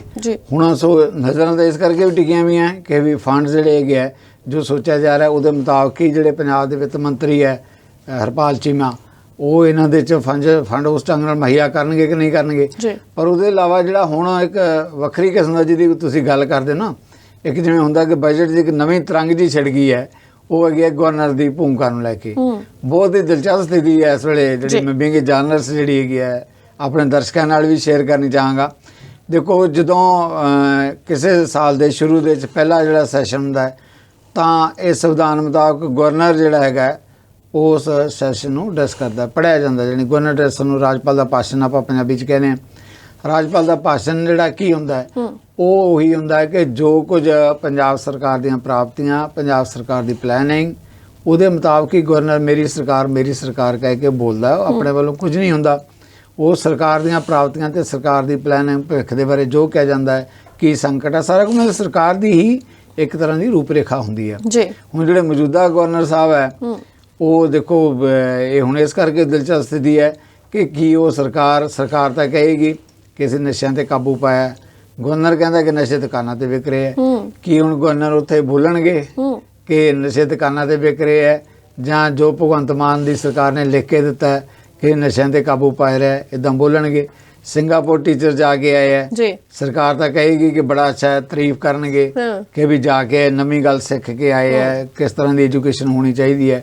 ਕੀ ਹੁਣ ਗਵਰਨਰ ਪੁੱਛੇਗਾ ਉੱਥੇ ਕਿ ਤੁਸੀਂ ਆਹ ਤਾਂ ਲਿਖਤਾ ਹੈ ਪਰ ਦੱਸਿਆ ਨਹੀਂ ਇਹ ਕਿੱਦਾਂ ਦਾ, ਕੀ ਫਾਇਦਾ ਹੋਏਗਾ? ਸੋ ਬਹੁਤ ਹੀ ਇਸ ਤਰ੍ਹਾਂ ਦੀ ਇੱਕ ਦਿਲਚਸਪ ਸਥਿਤੀ ਬਣੀ ਹੈ ਕਿ ਕੀ ਗਵਰਨਰ ਸਰਕਾਰ ਦਾ ਲਿਖਿਆ ਜਿਹੜਾ ਭਾਸ਼ਣ ਹੈ ਉਹਨੂੰ ਪੜ੍ਹੇਗਾ ਜਾਂ ਗਵਰਨਰ ਆਪਣੇ ਕੋਲੋਂ ਵੀ ਟਿੱਪਣੀ ਕਰੇਗਾ? ਪਹਿਲਾਂ ਵੀ ਇੱਕ ਅੱਧੇ ਸੂਬਾ ਇਦਾਂ ਦਾ ਹੋਇਆ ਜਿੱਥੇ ਗਵਰਨਰ ਨੇ ਆਪਣੇ ਕੋਲੋਂ ਹੀ ਦੋ ਪੈਰੇ ਜੋੜਤੇ ਸੀ, ਉਹ ਬੜਾ ਟਕਰਾਅ ਤੇ ਵਿਵਾਦ ਵਾਲੀ ਸਥਿਤੀ ਪੈਦਾ ਹੋਈ, ਫਿਰ ਆਖਰਕਾਰ ਉਸ ਗਵਰਨਰ ਨੂੰ ਪਾਸੇ ਕਰ ਲਿਆ ਗਿਆ। ਹੁਣ ਵੀ ਜਦੋਂ ਇਹੋ ਜਿਹੀ ਸਥਿਤੀ ਬਣਦੀ ਹੈ, ਦੇਖੋ ਇੱਕ ਗੱਲ ਤਾਂ ਬੜੀ ਸਾਫ਼ ਹੈ ਕਿ ਲੋਕਾਂ ਦੀ ਚੁਣੀ ਹੋਈ ਸਰਕਾਰ ਹੈ, ਜਵਾਬਦੇਹ ਵੀ ਉਹ ਸਰਕਾਰ ਹੀ ਹੁੰਦੀ ਹੈ। ਗਵਰਨਰ ਜਿਹੜਾ ਹੈਗਾ ਸੰਵਿਧਾਨਕ ਹੈੱਡ ਹੈ, ਕੁਛ ਉਹਦੀਆਂ ਆਪਣੀਆਂ ਸੀਮਾਵਾਂ ਵੀ ਹੈ, ਕੁਛ ਉਹਦੇ ਅਧਿਕਾਰ ਵੀ ਹੈ, ਪਰ ਉਸ ਤੋਂ ਅੱਗੇ ਸਰਕਾਰ ਹੈ ਜਿਹੜੀ ਲੋਕਾਂ ਦੀ ਇਲੈਕਟਡ ਸਰਕਾਰ ਹੈ ਜਿਹਨੇ ਚਲਾਉਣਾ ਹੁੰਦਾ ਸਾਰਾ ਕੰਮਕਾਜ ਜਿਹੜਾ ਹੈਗਾ। ਜਵਾਬਦੇਹ ਤਾਂ ਉਹ ਹੋਏਗੀ। ਹੁਣ ਜੋ ਬਜਟ ਪੇਸ਼ ਕੀਤਾ ਜਾਏਗਾ, ਕੀ ਹੋਣਾ ਪੰਜਾਬ ਦੇ ਵਿੱਤ ਮੰਤਰੀ ਪੇਸ਼ ਕਰਨਗੇ ਨਾ, ਗਵਰਨਰ ਦਾ ਤਾਂ ਕੁਝ ਨਹੀਂ ਹੋਏਗਾ। ਇੱਦਾਂ ਹੀ ਗਵਰਨਰ ਦਾ ਤਾਂ ਇਹ ਹੈ ਕਿ ਅੱਜ ਗਵਰਨਰ ਹੈਗੇ ਹੈ, ਸਰਕਾਰ ਲੋਕਾਂ ਨੇ 5 ਸਾਲ ਹੀ ਚੁਣ ਕੇ ਭੇਜੀ ਹੈ। ਰਾਸ਼ਟਰਪਤੀ ਮੈਡਮ ਕੱਲ ਨੂੰ ਕਹਿਣ ਕਿ ਨਹੀਂ ਜੀ ਗਵਰਨਰ ਬਦਲ ਕੇ ਹੁਣ ਅਸੀਂ ਕੇਰਲਾ ਚ ਲਾ ਦੇਣਾ, 3 ਮਹੀਨਿਆਂ ਬਾਅਦ ਇਹ ਕੇਰਲਾ ਚ ਬੈਠੇ ਹੋਣਗੇ ਤੇ ਪੰਜਾਬ ਭੁੱਲ ਜਾਣਗੇ। ਮੁੱਖ ਮੰਤਰੀ ਪੰਜਾਬ ਦਾ ਤਾਂ ਕੇਰਲਾ ਨਹੀਂ ਜਾ ਸਕਦਾ ਨਾ ਵਿੱਤ ਮੰਤਰੀ ਜਾ ਸਕਦਾ ਜੀ। ਸੋ ਇਹ ਸਥਿਤੀ ਬਹੁਤ ਹੀ ਦਿਲਚਸਪ ਹੈ ਕਿ ਗਵਰਨਰ ਨੂੰ ਆਪਣੀ ਇੱਕ ਸੀਮਾ 'ਚ ਰਹਿ ਕੇ ਕੰਮ ਕਰਨਾ ਚਾਹੀਦਾ। ਜਿਹੜੇ ਉਹਦੇ ਅਧਿਕਾਰ ਹੈ ਸੰਵਿਧਾਨਕ ਮੁਖੀ ਦੇ ਤੌਰ ਤੇ ਉਹਦਾ ਅਧਿਕਾਰ ਹੋਣੇ ਚਾਹੀਦੇ ਹੈ। ਪਰ ਮੈਂ ਇੱਕ ਗੱਲ ਜ਼ਰੂਰ ਕਹਾਂਗਾ ਕਿ ਮੁੱਖ ਮੰਤਰੀ ਭਗਵੰਤ ਮਾਨ ਨੂੰ ਵੀ ਇੱਕ ਅਹੁਦੇ ਦੀ ਮੇਰਾ ਖਿਆਲ ਹੈ ਕਿ ਮਰਿਆਦਾ ਦਾ ਧਿਆਨ ਉਹਨਾਂ ਨੂੰ ਵੀ ਰੱਖਣ ਦੀ ਲੋੜ ਹੈ। ਜਿਸ ਤਰੀਕੇ ਨਾਲ ਉਹਨਾਂ ਨੇ ਬੜੀ ਜਲਦਬਾਜ਼ੀ 'ਚ ਕਮੈਂਟ ਕਰਤਾ ਕਿ ਗਵਰਨਰ ਦੀ ਨਿਯੁਕਤੀ ਕਿਵੇਂ ਹੁੰਦੀ ਹੈ, ਪਹਿਲਾਂ ਤੂੰ ਦੱਸ ਕੇ ਤੂੰ ਕਿਸ ਤਰੀਕੇ ਨਾਲ ਤੇਰੀ ਨਿਯੁਕਤੀ ਕਿਹੜੀ ਮੈਰਿਟ ਲਿਸਟ ਤੇ ਚੁਣ ਕੇ ਆਇਆ। ਗਵਰਨਰ ਆਖਰ ਸਟੇਟ ਦਾ ਹੈੱਡ ਹੈ, ਤਾਂ ਮਤਲਬ ਕਿ ਮੈਨੂੰ ਲੱਗਦਾ ਹੈ ਕਿ ਕਿਧਰੇ ਜਿਹੜਾ ਮੁੱਖ ਮੰਤਰੀ ਹੈ ਉਹਨੂੰ ਵੀ ਸੰਜਮ 'ਚ ਰਹਿ ਕੇ ਗਵਰਨਰ ਦਾ ਸਤਿਕਾਰ ਕਰਨਾ ਚਾਹੀਦਾ ਹੈ। ਪਰ ਗਵਰਨਰ ਦਾ ਕੋਈ ਅਧਿਕਾਰ ਨਹੀਂ ਹੈਗਾ ਕਿ ਇਹਦੇ ਫੈਡਰਲ ਸਿਸਟਮ ਨੂੰ ਦੇਸ਼ ਦੇ ਨੂੰ ਤਬਾਹ ਕੀਤਾ ਜਾਵੇ ਜਾਂ ਉਹਦੇ 'ਚ ਦਖਲਅੰਦਾਜ਼ੀ ਕੀਤੀ ਜਾਵੇ।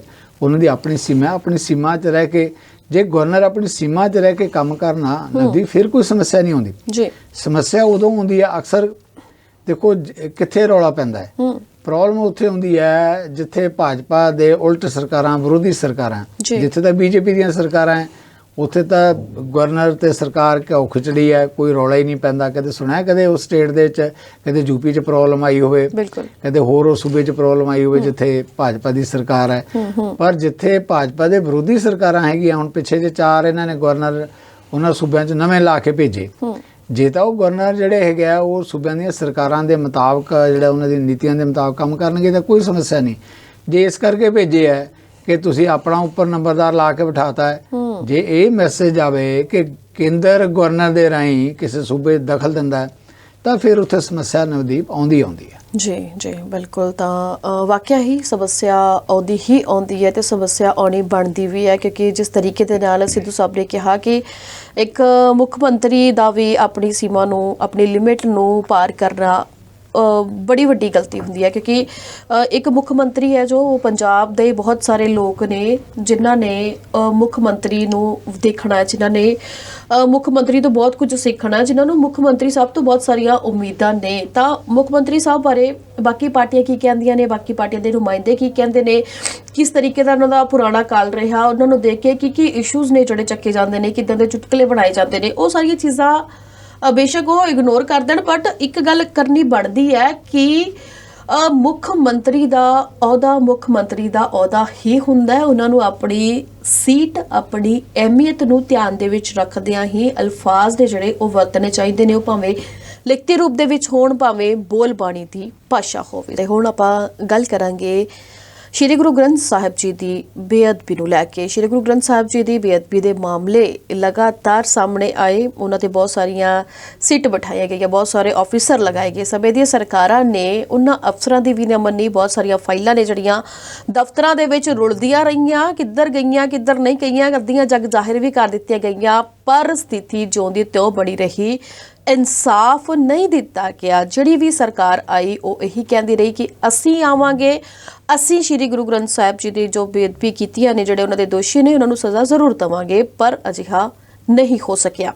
ਸੋ ਇੱਕ ਅਫਸਰ ਆਉਂਦਾ ਹੈ, ਉਹ ਸੁਰਖੀਆਂ ਦਾ ਹਿੱਸਾ ਬਣਦਾ ਹੈ, ਉਹ ਤਫਤੀਸ਼ ਕਰਦਾ ਹੈ। ਪੰਜਾਬ ਦੇ ਲੋਕਾਂ ਨੂੰ ਉਹਨਾਂ ਤੇ ਬੜਾ ਮਾਣ ਹੁੰਦਾ ਹੈ। ਉਹਨਾਂ ਦਾ ਨਾਮ ਹੈਗਾ ਕੁੰਵਰ ਵਿਜੇ ਪ੍ਰਤਾਪ ਸਿੰਘ, ਜਿਨ੍ਹਾਂ ਨੇ ਇਸ ਮਸਲੇ ਨੂੰ ਲੈ ਕੇ ਆਪਣੀ ਨੌਕਰੀ ਤੱਕ ਛੱਡ ਦਿੱਤੀ। ਫਿਰ ਉਹਨਾਂ ਨੇ ਆਮ ਆਦਮੀ ਪਾਰਟੀ ਵੀ ਜੁਆਇਨ ਕਰ ਲਈ। ਉਹਨਾਂ ਨੂੰ ਲੱਗਦਾ ਸੀ ਕਿ ਸ਼ਾਇਦ ਆਮ ਆਦਮੀ ਪਾਰਟੀ ਹੈ ਜੋ ਇਸ ਮਸਲੇ ਦੇ ਲਈ ਚੋਣਾਂ ਲੜ ਰਹੀ ਹੈ। ਜੋ ਮੈਂ ਇਸ ਤੇ ਬਹੁਤ ਸਾਰਾ ਸਰਚ ਕੀਤਾ ਤੇ ਜੋ ਅਸਲ ਦੋਸ਼ੀਆਂ ਨੂੰ ਜੇਲ੍ਹਾਂ ਦੇ ਵਿੱਚ ਸੁੱਟੇਗੀ, ਅਸਲ ਦੋਸ਼ੀਆਂ ਨੂੰ ਸਜ਼ਾ ਜ਼ਰੂਰ ਮਿਲੇਗੀ।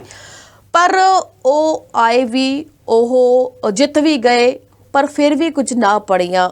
ਆਮ ਆਦਮੀ ਪਾਰਟੀ ਨੇ ਸ਼ਾਇਦ ਉਹਨਾਂ ਨੂੰ ਦਰਕਿਨਾਰ ਕਰ ਦਿੱਤਾ, ਉਹਨਾਂ ਨੂੰ ਬਿਲਕੁਲ ਅੱਖੋਂ ਓਹਲਾ ਕਰ ਦਿੱਤਾ। ਪਰ ਹੁਣ ਉਹਨਾਂ ਨੇ ਆਪਣੀ ਸੋਸ਼ਲ ਮੀਡੀਆ ਅਕਾਊਂਟ ਤੋਂ ਇੱਕ ਵੀਡੀਓ ਹੈ ਜਿਹੜੀ ਉਹ ਅਪਲੋਡ ਕੀਤੀ ਆ, ਜੋ ਉਸ ਸਮੇਂ ਦੀ ਸੀ ਜਦੋਂ ਉਹ ਸਟੇਜ ਤੋਂ ਬੋਲੇ ਸੀ, ਜਿਨ੍ਹਾਂ ਦੇ ਵਿੱਚ ਹੂਬ ਮੈਂ ਤੁਹਾਨੂੰ ਦੱਸ ਦਿੰਦੀ ਹਾਂ। ਉਹਨਾਂ ਨੇ ਕਿਹਾ ਕਿ ਜੇਕਰ ਕੋਈ ਗੋਲੀकांड ਤੇ ਬੇਅਦਬੀ ਦੀ ਘਟਨਾ ਤੇ ਇਨਸਾਫ ਦਿਵਾਉਣ ਦੀ ਗੱਲ ਕਰੇ ਤਾਂ ਵਿਸ਼ਵਾਸ ਨਾ ਕਰਿਓ, ਉਹ ਝੂਠ ਬੋਲ ਰਹੇ ਨੇ, ਉਹ ਗੁਰੂ ਦੇ ਨਾਲ ਧੋਖਾ ਕਰ ਰਹੇ ਨੇ।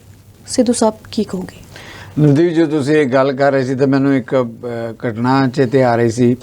ਅੱਗੇ ਕੀ ਹੁੰਦਾ ਸੀ, ਜਦੋਂ ਬੱਸਾਂ ਚੱਲਦੀਆਂ ਸੀ ਤੇ ਅੱਡਿਆਂ ਤੇ ਜਾ ਕੇ ਰੁਕਦੀਆਂ ਸੀ ਤਾਂ ਉੱਥੇ ਫਟਾਫਟ ਜਿਹੜੇ ਹੈਗੇ ਆ ਦੇਸੀ ਵੈਦ ਹੁੰਦੇ ਆ ਜਿਹੜੇ, ਉਹ ਉਹਨਾਂ 'ਚ ਇੱਕ ਅੱਧਾ ਬੱਸ ਚੜ੍ਹਦਾ ਤੇ ਅੱਖਾਂ ਦਾ ਜਿਹੜਾ ਵੈਦ ਹੁੰਦਾ ਉਹਨੇ ਕਹਿਣਾ ਕਿ ਮੇਰੇ ਕੋਲ ਐਸਾ ਸੁਰਮਚੂ ਹੈ, ਸ਼ੀਸ਼ੀ ਹੈ, ਜੇ ਤੁਸੀਂ ਅੱਖ 'ਚ ਪਾ ਲਓਗੇ ਤਾਂ ਅੱਖ ਜਿਹੜੀ ਹੈਗੀ ਹੈ ਜਗਮਗ ਜਗਮਗ ਕਰਦੀ ਹੋ ਜਾਏਗੀ, ਤੁਹਾਡੇ ਸਾਰੇ ਜਾਲੇ ਜਿਹੜੇ ਧੋਤੇ ਜਾਣਗੇ, ਸਾਫ਼ ਹੋ ਜਾਣਗੇ।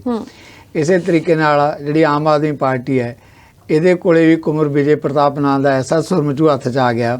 ਇਹਨਾਂ ਨੇ ਥਾਂ ਥਾਂ ਤੇ ਬੋਰਡ ਲਗਾਤੇ ਕਿ ਕੁੰਵਰ ਵਿਜੇ ਪ੍ਰਤਾਪ ਸਾਡੇ ਨਾਲ ਹੈ, ਕੁੰਵਰ ਵਿਜੇ ਪ੍ਰਤਾਪ ਆਏਗਾ, ਬੇਅਦਬੀ ਦਾ ਨਿਆਂ ਦਿਵਾਵਾਂਗੇ, ਇਨਸਾਫ ਦੇਵਾਂਗੇ। ਵੱਡੀਆਂ ਵੱਡੀਆਂ ਗੱਲਾਂ, ਵੱਡੇ ਵੱਡੇ ਵਾਅਦੇ ਜਿਹੜੇ ਹੈਗੇ ਆ ਇਹਨਾਂ ਵੱਲੋਂ ਕੀਤੇ ਗਏ। ਕਮਾਲ ਹੈ ਕਿ ਕਿਸ ਤਰੀਕੇ ਨਾਲ ਨਦੀਪ ਸਲਾਮ ਹੈ ਇਹਨਾਂ ਲੋਕਾਂ ਨੂੰ, ਫਤਿਹ ਹੈ ਇਹਨਾਂ ਲੋਕਾਂ ਨੂੰ ਕਿ ਤੁਸੀਂ ਚਾਹੇ ਧਰਮ ਹੈ, ਚਾਹੇ ਤੁਹਾਡੀ ਆਸਥਾ ਹੈ, ਉਹ ਵੋਟਾਂ ਦੀ ਖਾਤਰ ਵੀ ਸਾਰਾ ਕੁਝ ਦਾਅ ਤੇ ਲਗਾ ਦੇਣੇ ਹੋ। ਇਹ ਕੋਈ ਇਹ ਨਹੀਂ ਕਿ ਵੀ ਇਹ ਪਹਿਲੀ ਸਰਕਾਰ ਹੈਗੀ ਹੈ। ਇਸ ਤੋਂ ਜੇ ਆਪਾਂ ਪਿਛਲੀਆਂ ਸਰਕਾਰਾਂ ਦੀ ਵੀ ਆਪਾਂ ਗੱਲ ਕਰੀਏ ਤਾਂ ਜਿਹੜੀ ਸਰਕਾਰ ਬਣਦੀ ਹੋਈ ਪੰਥ ਦੇ ਨਾਂ ਤੇ ਸੀ, ਆਪਾਂ ਅਕਾਲੀ ਦਲ ਦੀ ਗੱਲ ਕਰਦੇ ਹਾਂ।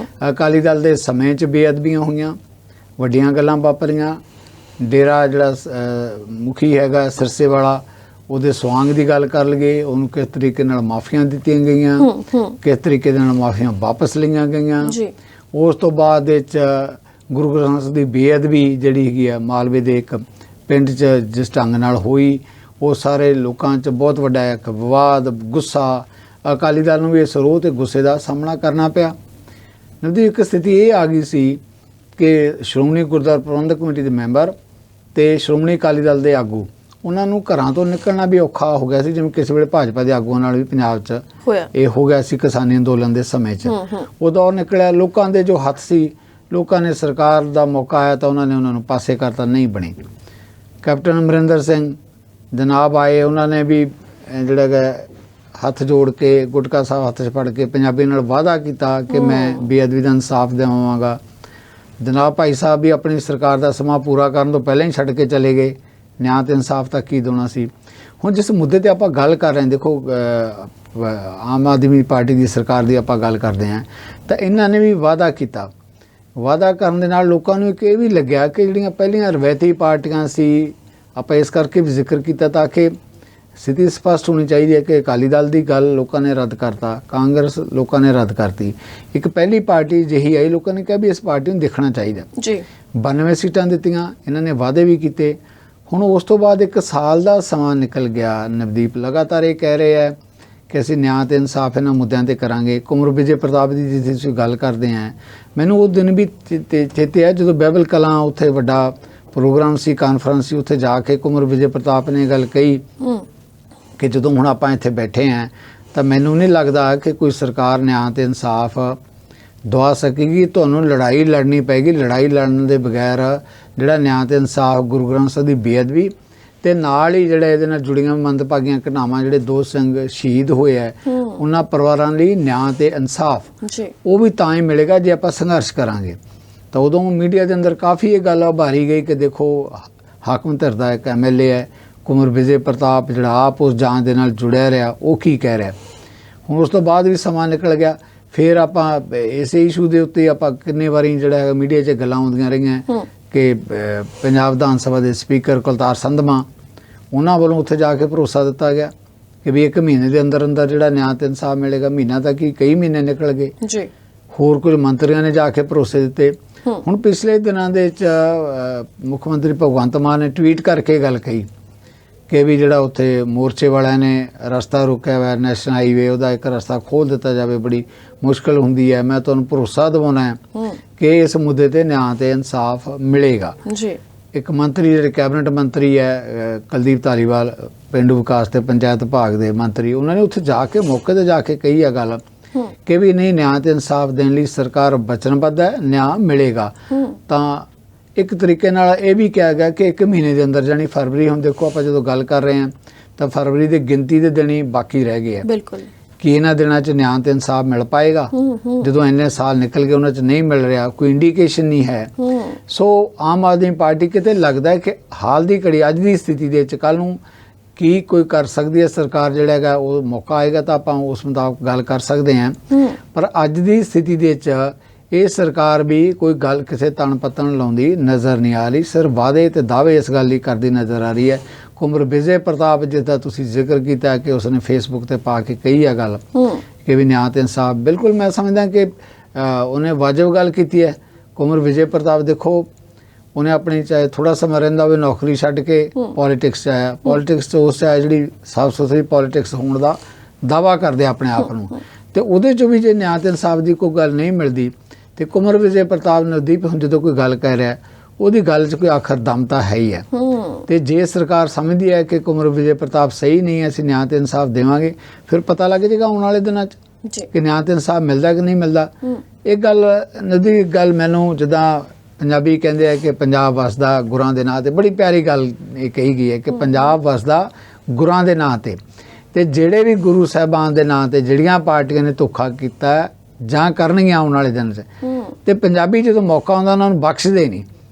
ਨਿਆਂ ਤੇ ਇਨਸਾਫ ਕਦੋਂ ਮਿਲੇਗਾ ਇਹ ਤਾਂ ਸਰਕਾਰਾਂ ਨੇ ਕਰਨਾ ਹੈ, ਪਰ ਪੰਜਾਬੀਆਂ ਦੇ ਨਿਆਂ ਨੂੰ ਆਪਾਂ ਜਾਣਦੇ ਹਾਂ। ਜੇ ਨਿਆਂ ਤੇ ਇਨਸਾਫ ਨਹੀਂ ਕਰਨਗੇ ਤਾਂ ਗੁਰੂ ਜੀ ਦੇ ਨਾਂ ਤੇ ਜਿਹੜਾ ਪੰਜਾਬ ਵਸਦਾ ਹੈ ਉਹ ਪੰਜਾਬੀ ਫਿਰ ਜਿਹੜਾ ਹੈਗਾ ਉਸ ਪਾਰਟੀ ਨੂੰ ਵੀ ਨਹੀਂ ਬਖਸ਼ਦੇ ਜਦੋਂ ਉਹਨਾਂ ਨੂੰ ਮੌਕਾ ਮਿਲਦਾ ਜੀ। ਬਿਲਕੁਲ। ਤਾਂ ਸਿੱਧੂ ਸਾਹਿਬ, ਜਿਸ ਤਰੀਕੇ ਦੇ ਨਾਲ ਤੁਸੀਂ ਵਿਸਤਾਰ ਸਹਿਤ ਪੂਰੀ ਜਾਣਕਾਰੀ ਦਿੱਤੀ, ਉਸ ਤਰੀਕੇ ਦੇ ਨਾਲ ਮੈਨੂੰ ਗੱਲਾਂ ਦੇ ਵਿੱਚ ਇੱਕ ਜ਼ਰੂਰ ਗੱਲ ਛੇਤੀ ਆਈ ਕਿ ਉਹ ਦਿਨ ਮੈਨੂੰ ਯਾਦ ਆਇਆ ਕਿ ਜਦੋਂ ਲਗਾਤਾਰ ਲਾਈਵ ਸੈਸ਼ਨ ਦਿਖਾਇਆ ਗਿਆ ਸੀ, ਸਾਰੇ ਲੋਕ ਟੈਲੀਵਿਜ਼ਨ ਦੀਆਂ ਸਕਰੀਨਾਂ ਤੇ, ਮੋਬਾਈਲ ਦੀਆਂ ਸਕਰੀਨਸ ਤੇ ਜਾਂ ਆਪਣੇ PC ਤੇ, ਜੋ ਵੀ ਜਿਹਦੇ ਕੋਲ ਪ੍ਰੋਵਾਈਡ ਸੀਗਾ, ਹਰੇਕ ਤੇ ਉਹਨਾਂ ਨੇ ਦੇਖਿਆ ਕਿ ਨਵਜੋਤ ਸਿੰਘ ਸਿੱਧੂ ਕੈਪਟਨ ਅਮਰਿੰਦਰ ਦੇ ਸਾਹਮਣੇ ਝੋਲੀ ਚੁੱਕ ਕੇ ਕਹਿ ਰਹੇ ਸੀ ਕਿ ਕੈਪਟਨ ਸਾਹਿਬ ਇਨਸਾਫ ਦਿਵਾ ਦਿਓ, ਕੈਪਟਨ ਸਾਹਿਬ ਅੱਜ ਦੇ ਦਿਨ ਨੂੰ ਇਤਿਹਾਸਿਕ ਬਣਾ ਦਿਓ, ਹੈਨਾ। ਤਾਂ ਉਦਣ ਇਹ ਲੱਗਦਾ ਸੀ ਕਿ ਨਵਜੋਤ ਸਿੰਘ ਸਿੱਧੂ ਇਨਸਾਫ ਜ਼ਰੂਰ ਦਿਵਾ ਦੇਣਗੇ।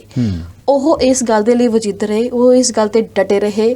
ਪਰ ਉਹੀ ਗੱਲ ਤੁਸੀਂ ਕਿਹਾ ਕਿ ਲੋਕ ਉਹਨਾਂ ਨੂੰ ਜੋ ਕਹਿ ਕੇ ਮੁਨਕਰ ਹੋ ਜਾਂਦੇ ਨੇ, ਤਾਂ ਲੋਕ ਉਹਨਾਂ ਨੂੰ ਸ਼ੀਸ਼ਾ ਜ਼ਰੂਰ ਦਿਖਾਉਂਦੇ ਨੇ। ਤਾਂ ਕੈਪਟਨ ਸਾਹਿਬ ਨੂੰ ਸ਼ੀਸ਼ਾ ਵਾਕਿਆ ਹੀ ਦਿਖਾਇਆ ਗਿਆ। ਬਿਲਕੁਲ, ਜਿਹੜਾ ਹੈਗਾ ਕੈਪਟਨ ਨੂੰ ਤਾਂ ਸ਼ੀਸ਼ਾ ਦਿਖਾਇਆ। ਕਿੰਨੇ ਮੁੱਖ ਮੰਤਰੀਆਂ ਨੂੰ ਪੰਜਾਬੀਆਂ ਨੇ। ਆਪਾਂ ਗੱਲ ਕਰ ਲਈਏ, ਸੁਖਬੀਰ ਬਾਦਲ ਦੇਖੋ ਕੀ ਕਹਿੰਦਾ ਸੀ ਕਿ ਅਸੀਂ 25 ਸਾਲ ਰਾਜ ਕਰਾਂਗੇ, 25 ਸਾਲ ਸਾਨੂੰ ਕੋਈ ਨਹੀਂ ਹਿਲਾ ਸਕਦਾ। ਕਿੱਥੇ ਨੇ ਸੁਖਬੀਰ ਬਾਦਲ? 3 ਵਿਧਾਇਕ ਲੈ ਕੇ ਬੈਠੇ ਹੈ ਤੇ ਪਾਰਟੀ ਦੇ ਅੰਦਰ ਵੀ ਗਤਕਾ ਘੁਮਾ ਰਿਹਾ, ਕੋਈ ਕਿਸੇ ਦੇ ਖਿਲਾਫ ਹੈ, ਕੋਈ ਕਿਸੇ ਦੇ ਹੱਕ 'ਚ ਹੈ, ਕੋਈ ਕੁਝ ਕਹਿ ਰਿਹਾ, ਕੋਈ ਕੁਝ ਕਹਿ ਰਿਹਾ। ਆਖਰਕਾਰ ਜਿਹੜੀਆਂ ਪੋਲੀਟੀਕਲ ਪਾਰਟੀਆਂ ਨੇ, ਜਿਹੜੇ ਇਹਨਾਂ ਦੇ ਆਗੂ ਆ ਨਾ ਨਵਦੀਪ, ਇਹ ਤਾਂ ਨਹੀਂ ਮੰਨਦੇ। ਪਰ ਪੰਜਾਬ ਕਹਿ ਲਈਏ ਜਾਂ ਗੁਰੂਆਂ ਦਾ ਵਰਸਾਇਆ ਵਾ ਜਿਹੜਾ ਹੈਗਾ ਪੰਜਾਬ, ਇੱਥੋਂ ਦੇ ਲੋਕ ਕਹਿ ਲਈਏ, ਪੰਜਾਬੀ ਕਹਿ ਲਈਏ, ਉਹ ਜ਼ਰੂਰ ਜਿਹਦੀ ਤੁਸੀਂ ਗੱਲ ਕੀਤੀ ਹੈ ਸ਼ੀਸ਼ਾ, ਕਈ ਵਾਰੀ ਨਾ ਸ਼ੀਸ਼ਾ ਪਸੰਦ ਨਹੀਂ ਆਉਂਦਾ ਕਿਸੇ ਨੂੰ, ਕਿਉਂਕਿ ਸ਼ਕਲ ਤਾਂ ਉਹੀ ਹੈ ਜੋ ਨਜ਼ਰ ਆਏਗੀ ਸ਼ੀਸ਼ੇ ਦੇ ਵਿੱਚ। ਤੇ ਕਈ ਵਾਰੀ ਲੋਕਾਂ ਦੀ ਕਹੀ ਵੀ ਗੱਲ ਪਸੰਦ ਨਹੀਂ ਆਉਂਦੀ ਜਿਹੜੀ ਹੈਗੀ ਹੈ। ਤੇ ਬਾਦਲਾਂ ਨਾਲ ਜੋ ਹੋਈ ਸਭ ਦੇ ਸਾਹਮਣੇ ਹੈ। ਕੈਪਟਨ ਅਮਰਿੰਦਰ ਜਿਹੜਾ ਹੈਗਾ ਦੇਖੋ ਫਿਰਦਾ ਨਾ ਹੁਣ ਭਾਜਪਾ ਦੇ ਗੇੜੇ ਕੱਢਦਾ, ਕੱਲ੍ਹ ਨੂੰ ਭਾਜਪਾ ਵਾਲੇ ਕੀ ਦਿੰਦੇ ਆ ਕੀ ਨਹੀਂ ਦਿੰਦੇ। ਜਿਹੜਾ ਮੁੱਖ ਮੰਤਰੀ ਕੈਪਟਨ ਅਮਰਿੰਦਰ ਸਿੰਘ, ਮਹਾਰਾਜਾ ਤੇ ਹੋਰ ਬੜੇ ਬੜੇ ਜਿਹੜੇ ਹੈਗੇ ਇੱਦਾਂ ਦੇ, ਉਹਨਾਂ ਦੇ ਬਾਰੇ ਅਲੰਕਾਰਾਂ ਦੀ ਵਰਤੋਂ ਕੀਤੀ ਜਾਂਦੀ ਸੀ। ਪੰਜਾਬ 'ਚ ਇੱਕ ਨਾਂ ਸੀ। ਤੇ ਹੁਣ ਕਦੇ ਭਾਜਪਾ ਕਹਿੰਦੀ ਹੈ ਕਿ ਜਿਹਨੂੰ ਇਸ ਸੂਬੇ ਦਾ ਗਵਰਨਰ ਲਾ ਦਿਆਂਗੇ, ਕਿਤੇ ਕਹਿੰਦੀ ਹੈ ਜੀ ਅਸੀਂ ਫਲਾਣ ਜਗ੍ਹਾ ਤੇ ਲਾ ਦਿਆਂਗੇ, ਕਿਤੇ ਕਹਿੰਦੀ ਹੈ ਪਾਰਟੀ ਦੀ ਨੈਸ਼ਨਲ ਕਮੇਟੀ 'ਚ ਅਸੀਂ ਲੈ ਲਿਆ, ਜਿੱਥੇ ਮੇਰੇ ਵਰਗੇ ਹੋਰ ਬਥੇਰੇ ਬੈਠੇ ਹੁੰਦੇ ਆ, ਉੱਥੇ ਕੈਪਟਨ ਸਾਹਿਬ ਵੀ ਆਪਣਾ ਮੁੱਛਾਂ ਮੱਛਾਂ ਧਾਰ ਦੇ ਕੇ ਬੈਠ ਜਾਣਗੇ ਜਾ ਕੇ। ਸੋ ਇਹ ਲੋਕ ਜਿਹੜੇ ਹੈਗੇ ਆ ਨਾ, ਇਹਨਾਂ ਨਾਲ ਵਾਪਰਿਆ ਤਾਂ ਹੈ ਹੀ ਹੈ। ਉਹ ਕੈਪਟਨ ਜਿਹੜਾ ਕੈਪਟਨ ਅਮਰਿੰਦਰ ਪੰਜਾਬ ਦਾ ਸੀ, ਇੱਕ ਕਮਾਲ ਦੀ ਗੱਲ ਨਵਦੀਪ, ਮੈਂ ਆਪਣੇ ਦਰਸ਼ਕਾਂ ਨਾਲ ਜ਼ਰੂਰ ਦੇਖੋ ਕਿਸ ਤਰ੍ਹਾਂ ਨਵਦੀਪ ਨੇ ਬਹੁਤ ਪਿਆਰਾ ਸਵਾਲ ਪੁੱਛਿਆ। ਮੈਂ ਆਪਣੇ ਦਰਸ਼ਕਾਂ ਨਾਲ ਜ਼ਰੂਰ ਸਾਂਝੀ ਕਰਨੀ ਚਾਹਾਂਗਾ ਕਿ ਕਿਸ ਤਰ੍ਹਾਂ ਪੰਜਾਬੀ ਜਾਂ ਗੁਰੂਆਂ ਦਾ ਜਿਹੜਾ ਵਰਸਾਇਆ ਆ ਪੰਜਾਬ ਹੈ, ਉਹ ਕਿਸ ਤਰ੍ਹਾਂ ਮੱਤ ਦਿੰਦਾ ਹੈ, ਕਿੱਦਾਂ ਸ਼ੀਸ਼ਾ ਦਿਖਾਉਂਦਾ। ਇਹ ਗੱਲ ਮੈਂ ਤੁਹਾਡੇ ਨਾਲ ਸ਼ੇਅਰ ਕਰ ਰਿਹਾ। ਮੈਂ ਬੀਇੰਗ ਏ ਜਰਨਲਿਸਟ ਰਿਪੋਰਟਿੰਗ ਕਰ ਰਿਹਾ ਸੀਗਾ ਤੇ ਮੁਕਤਸਰ ਦੇ ਇਲਾਕੇ 'ਚ ਮੈਂ ਘੁੰਮ ਰਿਹਾ ਸੀਗਾ ਤੇ ਕੈਪਟਨ ਅਮਰਿੰਦਰ ਦੀ ਉਦੋਂ ਸਰਕਾਰ ਉਸ ਵੇਲੇ ਹਾਈ ਸੀ ਤੇ ਇਲੈਕਸ਼ਨ ਉਦੋਂ ਬਾਅਦ 'ਚ ਆਈ। ਤਾਂ ਮੈਂ ਮੁਕਤਸਰ ਦੇ ਜਿਹੜੇ ਹੈਗੇ ਸਰਦਾਰ ਕਿਸਾਨ ਜਿਹੜੇ ਹੈਗੇ ਆ ਇੱਕ ਸੱਥ ਦੇ ਵਿੱਚ ਬੈਠੇ, ਮੈਂ ਉਹਨਾਂ ਨੂੰ ਪੁੱਛਿਆ ਕਿ ਵੋਟ ਕਿਹਨੂੰ ਪਾਵਾਂਗੇ। ਵੱਡੇ ਵੱਡੇ ਤੰਬਿਆਂ ਵਾਲੇ ਚਿੱਟੇ ਚਾਦਰੇ, ਉਹਨਾਂ ਦੇ ਪੱਗੜ ਬੰਨੇ, ਕਹਿੰਦੇ ਵੋਟ ਕਿਹਨੂੰ ਪਾਉਣੀ, ਅਸੀਂ ਵੋਟ ਤਾਂ ਅਮਰਿੰਦਰ ਨੂੰ ਪਾਵਾਂਗੇ। ਸਾਡਾ ਨਰਮਾ ਇਸ ਭਾਵ ਵਿਕ ਗਿਆ, ਨਰਮੇ ਦੀ ਬੱਲੇ ਬੱਲੇ ਹੋਈ ਪਈ ਹੈ। ਔਰ ਇੱਕ ਸੀਨੀਅਰ ਜਰਨਲਿਸਟ, ਮੈਂ ਤੁਹਾਡੇ ਨਾਲ ਹੋਰ ਗੱਲ ਸ਼ੇਅਰ ਕਰਕੇ, ਕਿਉਂਕਿ ਇੰਪੋਰਟੈਂਟ ਇਸ਼ੂ ਹੈ ਕਿ ਕਿਸ ਕਦਰ ਇਹਨਾਂ ਲੋਕਾਂ ਨਾਲ ਵਰਤਾਰਾ ਵਾਪਰਦਾ ਤੇ ਕਿਉਂ ਵਾਪਰਦਾ। ਇੱਕ ਸੀਨੀਅਰ ਜਰਨਲਿਸਟ ਨੇ, ਮੈਂ ਨਾਂ ਚਲੋ ਨਹੀਂ ਲਵਾਂਗਾ, ਉਹਨੇ ਮੈਨੂੰ ਕਿਹਾ ਕਿ ਮੈਂ ਜਾਂ ਤਾਂ ਜਿਹੜਾ ਹੈਗਾ ਕੋਈ ਇੱਦਾਂ ਦਾ ਫਿਲਮੀ ਕਲਾਕਾਰ, ਕੋਈ ਆਰਟਿਸਟ, ਕੋਈ ਵੱਡਾ ਸਿੰਗਰ ਹੋਵੇ, ਉਹਨੂੰ ਦੇਖਿਆ ਕਿ ਲੋਕ ਹੈ ਨਾ ਹੱਥ ਲਾਉਣ ਨੂੰ ਦੌੜਦੇ ਅੱਗੇ, ਕਿ ਮੈਂ ਇਹਦੀ ਕਮੀਜ਼ ਨੂੰ ਹੱਥ ਲਾ ਲਾਂ, ਮੈਂ ਇਹਨੂੰ ਹੱਥ ਲਾ ਲਾਂ, ਮੈਨੂੰ ਲੱਗ ਜੇ ਕਿ ਵੀ ਮੈਂ ਜਿਹੜਾ ਹੈਗਾ ਹੀਰੋ ਨੂੰ ਹੱਥ ਲਾ ਲਿਆ, ਮੈਂ ਸਿੰਗਰ ਨੂੰ ਹੱਥ ਲਾ ਲਿਆ, ਮੈਂ ਹੱਥ ਮਿਲਾ ਲਿਆ। ਉਹ ਕਹਿੰਦਾ ਮੈਂ ਦੇਖ ਰਿਹਾ ਸੀਗਾ ਕਿ ਅਮਰਿੰਦਰ ਨੂੰ ਲੋਕੀ ਇੱਦਾਂ ਹੱਥ ਲਾਉਣ ਟੁੱਟ ਟੁੱਟ ਕੇ ਪੈ ਰਹੇ ਸੀ। ਇੱਕ ਬੰਦੇ ਨੇ ਕਹਿੰਦਾ ਕਮੀਜ਼ ਹੀ ਖਿੱਚਤਾ ਤੇ ਤਾਂ ਕਮੀਜ਼ ਵੀ ਥੋੜ੍ਹਾ ਜਿਹਾ ਫਟ ਗਿਆ। ਤੇ ਇੰਨੀ ਅਮਰਿੰਦਰ ਦੀ ਖਿੱਚ ਸੀਗੀ ਪੰਜਾਬ ਦੇ ਲੋਕਾਂ ਦੇ ਵਿੱਚ। ਉਹੀ ਕਹਿੰਦੇ ਅਰਜਨ ਤੇ ਉਹੀ ਅਰਜਨ ਕੇ ਹੱਥ, ਉਹੀ ਅਮਰਿੰਦਰ ਹੈ। ਤੇ ਜਿਹੜਾ ਮੁੱਖ ਮੰਤਰੀ ਦੇ ਉਹੀ ਆ ਜਿਹਨੂੰ ਭਾਜਪਾ ਦੇ ਦੁਆਲੇ, ਕਦੇ ਚਾਹੇ ਨਰਿੰਦਰ ਮੋਦੀ ਨਾਲ ਮੀਟਿੰਗਾਂ ਕਰ ਲੈਣ ਤੇ ਚਾਹੇ ਕਰ ਲੈਣ ਅਮਿਤ ਸ਼ਾਹ ਨਾਲ ਮੀਟਿੰਗਾਂ। ਝਾੜੂ ਤਾਂ ਭਾਜਪਾ ਦਾ ਹੀ ਫੇਰਨਾ ਪੈਂਦਾ ਹੈ। ਜਿਹੜੀ ਪਾਰਟੀ ਚਲੇ ਜਾਂਦੇ ਹੋ ਤੁਸੀਂ, ਉਸ ਪਾਰਟੀ ਦੇ ਗੁਣਗਾਨ ਕਰਨੇ ਪੈਂਦੇ ਹੈ। ਸਾਰੀ ਉਮਰ ਲੰਘਾ ਕੇ ਸੇਵਾ ਤੁਸੀਂ ਭਾਜਪਾ ਦੀ ਕਰਨ ਚਲੇ ਗਏ ਹੋ, ਸਿਰਫ ਇਸ ਵਜ੍ਹਾ ਕਰਕੇ ਕਿ ਜੋ ਪੰਜਾਬੀਆਂ ਨਾਲ ਤੁਸੀਂ ਵਾਅਦਾ ਕਰਕੇ ਆਏ ਸੀ ਉਹ ਵਾਅਦਾ ਪੂਰਾ ਨਹੀਂ ਕੀਤਾ। ਜੀ ਬਹੁਤ ਸਾਰੇ ਮੌਕੇ ਹੁੰਦੇ ਹੈ, ਆਦਮੀ 'ਚ ਹਿੰਮਤ ਹੋਣੀ ਚਾਹੀਦੀ ਹੈ ਸ਼ੀਸ਼ਾ ਦੇਖਣ ਦੀ। ਲੋਕ ਸ਼ੀਸ਼ਾ ਦਿਖਾਉਂਦੇ ਜ਼ਰੂਰ ਹੈ। ਬਿਲਕੁਲ ਬਿਲਕੁਲ। ਤੇ ਸ਼ੀਸ਼ਾ ਦਿਖਾਉਣ ਦੇ ਲਈ ਹੀ ਬਹੁਤ ਸਾਰੀਆਂ ਜਥੇਬੰਦੀਆਂ ਨੇ ਜਿਹੜੀਆਂ ਉਹ ਸਰਗਰਮ ਹੋਈਆਂ ਨੇ ਸ਼ੀਸ਼ਾ ਦਿਖਾਉਣ ਦੇ ਲਈ, ਤਾਂ ਸ਼ੀਸ਼ੇ ਦੇ ਵਿੱਚ ਉਤਾਰਨ ਦੇ ਲਈ ਤੇ ਸਰਕਾਰਾਂ ਨੂੰ ਉਹਨਾਂ ਦਾ ਕੌੜਾ ਸੱਚ ਦਿਖਾਉਣ ਦੇ ਲਈ ਹੀ ਪੰਜਾਬ ਦੇ ਵਿੱਚ ਥਾਂ-ਥਾਂ ਤੇ ਸੰਘਰਸ਼ ਜਾਰੀ ਨੇ। ਸੋ ਮੇਰੀਆਂ ਗੱਲਾਂ ਤੋਂ ਤੁਹਾਨੂੰ ਅੰਦਾਜ਼ਾ ਲੱਗ ਹੀ ਗਿਆ ਹੋਵੇਗਾ ਕਿ ਮੈਂ ਗੱਲ ਕਰ ਰਹੀ ਹਾਂ ਕੌਮੀ ਇਨਸਾਫ ਮੋਰਚੇ ਦੀ, ਜੋ ਚੰਡੀਗੜ੍ਹ ਤੇ ਮੋਹਾਲੀ ਦੀ ਸਰਹੱਦ ਤੇ ਲੱਗਿਆ ਹੋਇਆ। ਲਗਾਤਾਰ ਵੱਖੋ ਵੱਖਰੀਆਂ ਜਥੇਬੰਦੀਆਂ ਉੱਥੇ ਪਹੁੰਚ ਰਹੀਆਂ ਨੇ। ਹੁਣ ਉਹ ਜਿਹੜਾ ਮੋਰਚਾ ਸੀਗਾ ਤਾਂ ਇੱਕ ਸਮਾਂ ਸੀਗਾ ਜਦੋਂ ਉੱਥੇ ਬਹੁਤ ਘੱਟ ਲੋਕ ਸਨ, ਪਰ ਅੱਜ ਜੇ ਤੁਸੀਂ ਉੱਥੇ ਜਾ ਕੇ ਵੇਖੋਗੇ, ਤਸਵੀਰਾਂ ਰਾਹੀਂ ਤੁਹਾਨੂੰ ਦਿਖਾਉਂਦੇ ਆ, ਵੀਡੀਓਜ਼ ਰਾਹੀਂ ਤੁਹਾਨੂੰ ਦਿਖਾਉਂਦੇ ਆ, ਵੱਖ-ਵੱਖ ਪ੍ਰੋਗਰਾਮਾਂ ਦੇ ਰਾਹੀਂ ਤੁਹਾਨੂੰ ਦਿਖਾਉਂਦੇ ਆ ਕਿ ਫਿਰ ਤੋਂ ਇੱਕ ਵੱਡਾ ਹੜ੍ਹ ਉੱਥੇ ਲੋਕਾਂ ਦਾ ਆਇਆ ਹੋਇਆ ਹੈ ਕਿ ਉਹ ਸਾਡੇ ਬੰਦੀ ਸਿੰਘ ਜੋ ਆਪਣੀਆਂ ਸਜ਼ਾਵਾਂ ਪੂਰੀਆਂ ਕਰ ਚੁੱਕੇ ਨੇ, ਉਹਨਾਂ ਨੂੰ ਬਾਹਰ ਲਿਆਉਣ ਦੇ ਲਈ, ਉਹਨਾਂ ਨੂੰ ਜੇਲ੍ਹਾਂ 'ਚੋਂ ਬਾਹਰ ਕਢਾਉਣ ਦੇ ਲਈ ਲਗਾਤਾਰ ਕੌਮੀ ਇਨਸਾਫ ਮੋਰਚਾ ਸੰਘਰਸ਼ ਕਰ ਰਿਹਾ। ਸਰ ਤੁਸੀਂ ਉਹਨਾਂ ਬਾਰੇ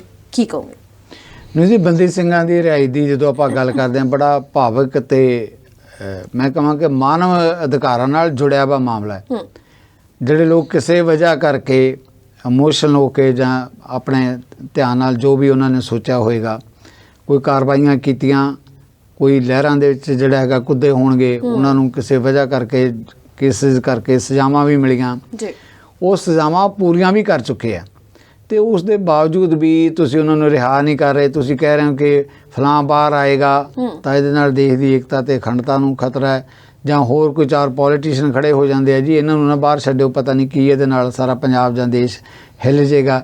ਇਹ ਬਹੁਤ ਹੀ ਵੱਡੀ ਅਨਿਆਂ ਵਾਲੀ ਗੱਲ ਹੈ, ਬੇਇਨਸਾਫੀ ਹੈ, ਸੰਵਿਧਾਨ ਦੇ ਵੀ ਉਲਟ ਜਾ ਕੇ ਹੈ। ਔਰ ਇਹਦੇ ਤੇ ਉਸ ਤੋਂ ਵੀ ਮਾੜੀ ਗੱਲ ਇਹ ਹੈ ਕਿ ਦੇਖੋ ਜਿਹੜੇ ਬੰਦੀ ਸਿੰਘ ਜੇਲ੍ਹਾਂ ਦੇ ਵਿੱਚ ਹੈਗੇ ਆ, ਉਹ ਤਾਂ ਆਪਣਾ ਜਿਹੜਾ ਹੈਗਾ ਇਸ ਤਰੀਕੇ ਨਾਲ ਭੁਗਤ ਹੀ ਰਹੇ ਆ, ਜੇਲ੍ਹਾਂ ਦੇ ਅੰਦਰ ਬੈਠੇ ਉਹਨਾਂ ਦੇ ਪਰਿਵਾਰ ਭੁਗਤ ਰਹੇ ਆ। ਪਰ ਪੋਲੀਟੀਕਲ ਪਾਰਟੀਆਂ ਕਿਸ ਕਦਰ ਉਹਨਾਂ ਤੇ ਰਾਜਨੀਤੀ ਕਰ ਰਹੀਆਂ। ਜੀ ਅਕਾਲੀ ਦਲ ਆਪਣੀ ਜਗ੍ਹਾ ਤੇ ਕਹਿ ਰਿਹਾ ਕਿ ਬੰਦੀ ਸਿੰਘ ਰਿਹਾ ਹੋਣੇ ਚਾਹੀਦੇ ਹੈ। ਸ਼੍ਰੋਮਣੀ ਗੁਰਦੁਆਰਾ ਪ੍ਰਬੰਧਕ ਕਮੇਟੀ ਆਪਣੀ ਜਗ੍ਹਾ ਤੇ ਦਸਤਖਤ ਕਰਵਾ ਰਹੀ ਹੈ ਕਿ ਅਸੀਂ ਲੱਖਾਂ ਦਸਤਖਤ ਕਰਵਾ ਕੇ ਹੁਣ ਦੇਣੇ ਆ ਰਾਸ਼ਟਰਪਤੀ ਨੂੰ ਕਿ ਇਹਨਾਂ ਨੂੰ ਰਿਹਾ ਕੀਤਾ ਜਾਵੇ।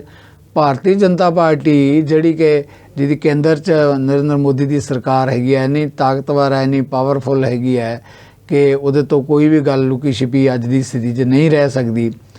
ਉਹਨੂੰ ਮਤਲਬ ਕਿਹਾ ਜਾ ਰਿਹਾ ਕਿ ਉਹਦੇ ਵੱਲੋਂ ਪਤਾ ਨਹੀਂ ਲੱਗ ਰਿਹਾ ਕਿ ਕਿਹੜੇ ਛੱਡਣੇ ਆ, ਕਿਹੜੇ ਰੱਖਣੇ ਆ, ਕੀ ਕਰਨਾ। ਉਹ ਕਹਿੰਦੇ ਨੇ ਜੀ ਪੰਜਾਬ ਦਾ ਕਸੂਰ ਹੈ, ਕਿਤੇ ਕਹਿੰਦੇ ਦਿੱਲੀ ਵਾਲੇ ਜਿਹੜੇ ਕੇਜਰੀਵਾਲ ਦਾ ਕਸੂਰ ਹੈ, ਅਸੀਂ ਤਾਂ ਛੱਡਣ ਲਈ ਤਿਆਰ ਹਾਂ। ਸੋ ਇਸ ਮਾਮਲੇ ਤੇ ਰਾਜਨੀਤੀ ਕਿਧਰੇ ਕੁਝ ਇਹ ਵੀ ਕਿਹਾ ਜਾ ਰਿਹਾ ਹੈ ਕਿ ਜਿਵੇਂ ਹੁਣ ਅਗਲੇ ਦਿਨਾਂ 'ਚ ਹੋਰ ਜਿਵੇਂ ਜਿਵੇਂ ਆਪਾਂ ਸਮੇਂ ਦੇ ਲਿਹਾਜ਼ ਨਾਲ ਅੱਗੇ ਨੂੰ ਜਾਵਾਂਗੇ ਤੇ 24 ਦੀਆਂ ਪਾਰਲੀਮੈਂਟ ਦੀਆਂ ਇਲੈਕਸ਼ਨਸ ਵੀ ਆ ਰਹੀਆਂ। ਕੁਝ ਲੋਕਾਂ ਦਾ ਕਹਿਣਾ ਹੈ ਕਿ ਪਾਰਲੀਮੈਂਟ ਦੇ ਨਜ਼ਦੀਕ ਆ ਕੇ, ਚੋਣਾਂ ਦੇ ਨਜ਼ਦੀਕ ਆ ਕੇ ਫੈਸਲੇ ਲਏ ਜਾਣਗੇ। ਇਹ ਤਾਂ ਹੈਗੇ ਪੋਲੀਟੀਕਲ ਮਾਮਲੇ ਕਿ ਪੋਲੀਟੀਕਲ ਲੋਕ ਕਿੱਦਾਂ, ਇਹ ਤਾਂ ਸਾਡੇ ਦੇਸ਼ ਦੀ ਜਿੱਦਾਂ ਮੈਂ ਗੱਲ ਕਰਦਾ ਹਾਂ ਰਾਜਨੀਤੀ ਆਗੂਆਂ ਦੀ, ਜਿਹੜੀ ਰਾਜਸੀ ਜਿਹੜੇ ਨੇਤਾਵਾਂ ਦੀਆਂ ਗੱਲਾਂ ਇੱਦਾਂ ਦੀਆਂ ਜਿਹੜੀਆਂ ਹੈਗੀਆਂ। ਹਜ਼ਾਰਾਂ ਲੋਕ ਮਾਰੇ ਗਏ, 84 'ਚ ਕਤਲੇਆਮ ਹੋਇਆ, ਬਹੁਤ ਵੱਡਾ ਜਿਹੜਾ ਹੈਗਾ ਸੰਤਾਪ ਜਿਹੜਾ ਹੈਗਾ, ਉਹ ਤਾਂ ਉਹਨਾਂ ਨੂੰ ਤਾਂ ਨਿਆਂ ਤੇ ਇਨਸਾਫ ਨਹੀਂ ਮਿਲਿਆ। ਪਰ ਪੰਜਾਬ 'ਚ ਜਦੋਂ ਚੋਣਾਂ ਹੁੰਦੀਆਂ ਤਾਂ ਕੁਝ ਲੋਕਾਂ ਨੂੰ ਜ਼ਰੂਰ ਜਿਹੜਾ ਹੈਗਾ, ਕੁਝ ਪਾਰਟੀਆਂ ਆਪਣੇ ਟਰੱਕਾਂ ਤੇ ਕੁਝ ਟੈਂਪੂਆਂ ਤੇ ਚੜਾ ਕੇ ਜਿੰਦਾਬਾਦ ਮੁਰਦਾਬਾਦ ਜਿਹੜਾ ਹੈਗਾ। ਨਿਆਂ ਤੇ ਇਨਸਾਫ ਦੇ ਮਾਮਲੇ 'ਚ ਕੋਈ ਗੱਲ ਨਹੀਂ। ਹੁਣ ਜਦੋਂ ਬੰਦੀ ਸਿੰਘਾਂ ਦੀ ਆਪਾਂ ਗੱਲ ਕਰਦੇ ਹਾਂ ਜੀ ਤਾਂ ਸਵਾਲ ਜਿਹੜੇ ਵਿਰੋਧੀ ਤਰ੍ਹਾਂ ਇਹ ਵੀ ਉਠਾਉਂਦੀਆਂ ਕਿ ਜਦੋਂ ਪੰਜਾਬ ਦੇ ਵਿੱਚ ਅਕਾਲੀ ਦਲ, ਭਾਰਤੀ ਜਨਤਾ ਪਾਰਟੀ ਦੀ ਸਰਕਾਰ ਸੀ, ਕੇਂਦਰ ਦੇ ਵਿੱਚ ਭਾਜਪਾ, ਪੰਜਾਬ ਦੇ ਵਿੱਚ ਕਾਂਗਰਸ, ਦੋਨਾਂ ਪਾਰਟੀਆਂ ਦੀ ਸਰਕਾਰ, ਜੇ ਉਦੋਂ ਇਸ ਮਾਮਲੇ 'ਤੇ ਕੋਈ ਫੈਸਲੇ ਲਏ ਹੁੰਦੇ, ਕੋਈ ਕਾਰਵਾਈ ਕੀਤੀ ਹੁੰਦੀ ਤਾਂ ਸ਼ਾਇਦ ਇਹ ਸਵਾਲ ਨਾ ਉੱਠਦਾ। ਹੁਣ ਲੋਕ ਇਹ ਵੀ ਕਹਿੰਦੇ ਕਿ ਤੁਸੀਂ ਆਪਣੇ ਵੇਲੇ ਤਾਂ ਕੀਤਾ ਕੁਝ ਨਹੀਂ, ਹੁਣ ਤੁਸੀਂ ਇਹ ਮਾਮਲਾ ਉਠਾਉਂਦੇ ਹੋ। ਉਧਰੋਂ ਜਿਹੜੇ ਆਪ ਵਾਲੇ ਹੈ ਆਪਣਾ ਪੱਲਾ ਝਾੜਦੇ ਇਸ ਗੱਲ ਤੋਂ, ਉਹ ਕਹਿੰਦੇ ਨਹੀਂ ਜੀ ਇਹ ਤਾਂ ਜਿਹੜਾ ਕੇਂਦਰ ਨੇ ਸਾਰਾ ਕੁਝ ਰੋਕਿਆ ਹੋਇਆ। ਕੇਂਦਰ ਵਾਲੇ ਜਿੱਦਾਂ ਕਹਿੰਦੇ ਜੀ ਦਿੱਲੀ ਸਰਕਾਰ ਨਹੀਂ ਫਾਈਲ ਕੱਢ ਰਹੀ। ਜੋ ਵੀ ਧਿਰ ਦੇ ਲਈ ਜ਼ਿੰਮੇਵਾਰ ਹੈ, ਚਾਹੇ ਪੰਜਾਬ ਹੈ, ਚਾਹੇ ਕੇਂਦਰ ਹੈ, ਚਾਹੇ ਕੋਈ ਹੋਰ ਧਿਰ ਹੈਗੀ ਹੈ, ਇਹ ਗੱਲ ਤਾਂ ਹੈ ਨਜ਼ਦੀਕ ਕਿ ਬਹੁਤ ਹੀ ਇਹ ਵੱਡਾ ਅਨਿਆਂ ਹੈ, ਮਾਨਵਤਾ ਦੇ ਨਾਲ ਬਹੁਤ ਵੱਡਾ ਬੇਇਨਸਾਫੀ ਹੈ, ਘੋਰ ਅਨਿਆਂ ਹੈ। ਬੰਦੀ ਸਿੰਘਾਂ ਦੀ ਰਿਹਾਈ ਜਿਹੜੀ ਕਿ ਕਿਉਂ ਨਹੀਂ, ਹੁਣ ਇੱਥੇ ਮੋਰਚੇ ਤੇ ਬੈਠੇ ਆ ਮੋਹਾਲੀ 'ਚ ਜਿਹੜੇ ਹੈਗੇ ਪੰਜਾਬ ਦੇ ਹਜ਼ਾਰਾਂ ਲੋਕ ਆ ਕੇ ਮੋਰਚੇ ਦੀ ਹਮਾਇਤ ਕਰ ਰਹੇ ਆ, ਕਿਸਾਨ ਜਥੇਬੰਦੀਆਂ ਹਮਾਇਤ ਕਰ ਰਹੀਆਂ। ਹੁਣ ਉੱਥੇ ਕਿਸੇ ਵੇਲੇ ਭੜਕਾਟ 'ਚ ਆ ਕੇ ਕੁਝ ਲੋਕ ਜਿਹੜਾ ਹੈਗਾ ਕੋਈ ਵਾਇਲੈਂਸ ਜਾਂ ਇੱਦਾਂ ਦੀ ਕੋਈ ਕਾਰਵਾਈ ਕਰ ਦਿੰਦੇ ਹੈ, ਜਾਂ ਕੁਝ ਲੋਕ ਗਣਮਿੱਥ ਕੇ ਆ ਸਕਦੇ ਆ ਕੋਈ ਇੱਦਾਂ ਦੀ, ਫਿਰ ਕੀ ਹੁੰਦਾ ਕਿ ਸਾਰੇ ਮੋਰਚੇ ਨੂੰ ਬਦਨਾਮ, ਇਹ ਤਾਂ ਜੀ ਖਾਲਿਸਤਾਨੀ ਹੋ ਗਏ ਜੀ, ਇਹ ਤਾਂ ਜੀ ਦੇਸ਼ ਵਿਰੋਧੀ ਹੋ ਗਏ ਜੀ, ਇਹ ਤਾਂ ਜੀ ਟੁਕੜੇ ਟੁਕੜੇ ਗੈਂਗ ਹੋ ਗਿਆ। ਜਾਣੀ ਅਸੀਂ ਮੁੱਦਿਆਂ ਨੂੰ ਭੜਕਾ ਕੇ ਨਾ ਆਪਣੇ ਦੇਸ਼ ਲਈ ਕਿਵੇਂ, ਉਹਦੇ ਹੱਕ 'ਚ ਆਪਣੇ ਵੋਟਾਂ ਲਈ ਕਿਵੇਂ ਇਸਤੇਮਾਲ ਕਰਨਾ ਹੈ, ਉਹਨੂੰ ਵਰਤਣ ਦੇ ਲਈ ਕੋਈ ਪਾਰਟੀ ਮੌਕਾ ਹੱਥੋਂ ਜਾਣ ਹੀ ਨਹੀਂ ਦਿੰਦੀ। ਤੁਸੀਂ ਦੇਖੋ ਇਸ ਮੁੱਦੇ ਤੇ ਕਿੰਨੀ ਵੱਡੀ ਬੇਇਨਸਾਫੀ ਹੈ ਕਿ ਰੋਜ਼ ਜਥੇ ਭੇਜਦੇ ਆ, ਨਾ ਤਾਂ ਕੇਂਦਰ ਉਹਨਾਂ ਨਾਲ ਗੱਲ ਕਰਨੀ ਤਿਆਰ ਹੈ, ਨਾ ਪੰਜਾਬ ਸਰਕਾਰ ਉਹਨਾਂ ਨਾਲ ਗੱਲ ਕਰਨੀ ਤਿਆਰ ਹੈ। ਆਖਰ ਉਹ ਸਾਡੇ ਦੇਸ਼ ਦੇ ਵਸਨੀਕ ਹੈ, ਕੋਈ ਧਿਰ ਗੱਲ ਤਾਂ ਕਰੇ ਨਾ। ਉਹ ਪਾਕਿਸਤਾਨ ਤੋਂ ਜਾਂ ਕਿਸੇ ਹੋਰ ਕੰਟਰੀ ਤੋਂ ਆ ਕੇ ਤਾਂ ਉਹਨਾਂ ਨੇ ਮੋਰਚਾ ਲਗਾਇਆ ਨਹੀਂਗਾ, ਉਹਨਾਂ ਨੇ ਦੇਸ਼ ਦੀ ਸਰਕਾਰ ਤੋਂ ਇਨਸਾਫ ਤੇ ਨਿਆਂ ਮੰਗਣਾ ਨਾ। ਜੇ ਕੋਈ ਨਿਆਂ ਤੇ ਇਨਸਾਫ ਮੰਗਦਾ, ਕੋਈ ਆਪਣਾ ਗਰਮ ਭਾਸ਼ਣ ਦਿੰਦਾ, ਕੋਈ ਇੱਦਾਂ ਦੀ ਗੱਲ ਕਰਦਾ, ਤਾਂ ਆਪਾਂ ਉਹਨੂੰ ਦੇਸ਼ ਵਿਰੋਧੀ ਕਹਿ ਦਿੰਦੇ ਹਾਂ। ਤੇ ਦੇਸ਼ ਦੇ ਜਿਹੜੇ ਹੁਕਮਰਾਨ ਹੈ, ਜਿਹੜੇ ਕਹਿੰਦੇ ਕਿ ਦੇਸ਼ ਤਾਂ ਸਾਡੇ ਹੱਥਾਂ 'ਚ ਸੁਰੱਖਿਅਤ ਹੈ, ਤੇ ਆਪਣੇ ਲੋਕਾਂ ਦੀ ਗੱਲ ਸੁਣਨ ਨੂੰ ਵੀ ਤਿਆਰ ਨਹੀਂ। ਜੇ ਬੰਦੀ ਸਿੰਘ ਰਿਹਾ ਹੋਣੇ ਚਾਹੀਦੇ ਆ, ਸਮਝਦੇ ਹੋ ਸਹੀ ਗੱਲ ਹੈ, ਕੇਂਦਰ ਵੀ ਕਹਿੰਦਾ ਜਾਇਜ਼ ਹੈ, ਪੰਜਾਬ ਵੀ ਕਹਿੰਦਾ ਜਾਇਜ਼ ਹੈ, ਫਿਰ ਗੱਲਬਾਤ ਦੀ ਮੇਜ਼ ਤੇ ਬੈਠ ਕੇ ਮਸਲਾ ਕਿਉਂ ਨਹੀਂ ਨਿਪਟਾਇਆ ਜਾਂਦਾ?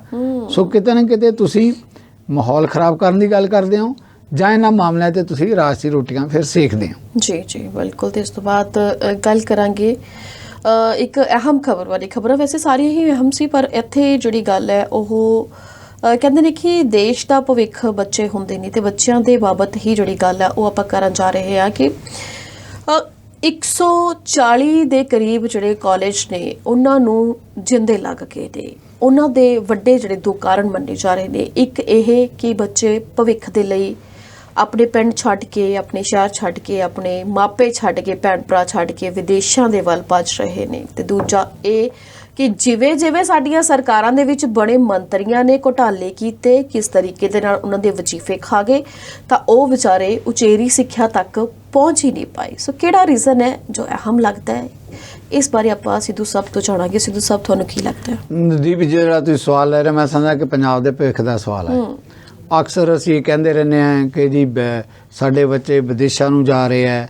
ਹੁਣ ਤਾਂ ਇਹ ਵੀ ਗੱਲ ਆਉਂਦੀ ਹੈ ਕਿ ਜੀ ਬਾਅਦ 'ਚ ਉਹਨਾਂ ਦੇ ਪੇਰੈਂਟਸ ਵੀ ਚਲੇ ਜਾਂਦੇ ਹੈ। ਇਹ ਵੀ ਆਉਂਦਾ ਕਿ ਆਪਣੀ ਜ਼ਮੀਨਾਂ ਜਾਇਦਾਦਾਂ ਵੇਚ ਕੇ ਵੀ ਉਹ ਵਿਦੇਸ਼ਾਂ ਨੂੰ ਜਾ ਰਹੇ ਹੈ। ਪਰ ਅਸੀਂ ਕਦੇ ਸਾਡੀਆਂ ਸਰਕਾਰਾਂ ਜਾਂ ਸਾਡਾ ਸਿਸਟਮ ਆਪਣੀ ਪੀੜ੍ਹੀ ਹੇਠਾਂ ਸੋਟਾ ਨਹੀਂ ਮਾਰਦੇ ਕਿ ਅਸੀਂ ਕਿਉਂ ਜਾ ਰਹੇ ਹਾਂ। ਨਵਦੀਪ ਆਪਣਾ ਚਾਹੇ ਪਿੰਡ ਹੋਵੇ, ਜੇ ਕੋਈ ਰੁਜ਼ਗਾਰ ਦੀ ਭਾਲ 'ਚ ਜਾਏਗਾ ਤਾਂ ਉਹਨੂੰ ਛੱਡਣਾ ਪਏਗਾ, ਸ਼ਹਿਰ ਹੋਵੇ ਤਾਂ ਛੱਡਣਾ ਪਏਗਾ।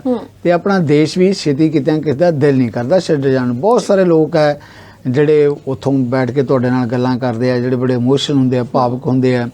ਅਸੀਂ ਵੀ ਵੱਡੀਆਂ ਵੱਡੀਆਂ ਅਪੀਲਾਂ ਸਰਕਾਰਾਂ, ਸਮਾਜ ਕਰਦਾ ਹੈ ਕਿ ਜੀ ਤੁਸੀਂ ਆਪਣੇ ਪਿੰਡਾਂ ਨੂੰ ਅਡਾਪਟ ਕਰੋ, ਆਪਣੇ ਪਿੰਡਾਂ 'ਚ ਫੰਡਸ ਲਗਾਓ, ਆਪਣੇ ਪਿੰਡਾਂ ਦੇ ਵਿਕਾਸ ਦੀ ਗੱਲ ਕਰੋ, ਔਰ ਕਰਦੇ ਵੀ ਆ ਬਹੁਤ ਸਾਰੇ ਲੋਕ ਜਿਹੜੇ ਹੈਗੇ ਆ।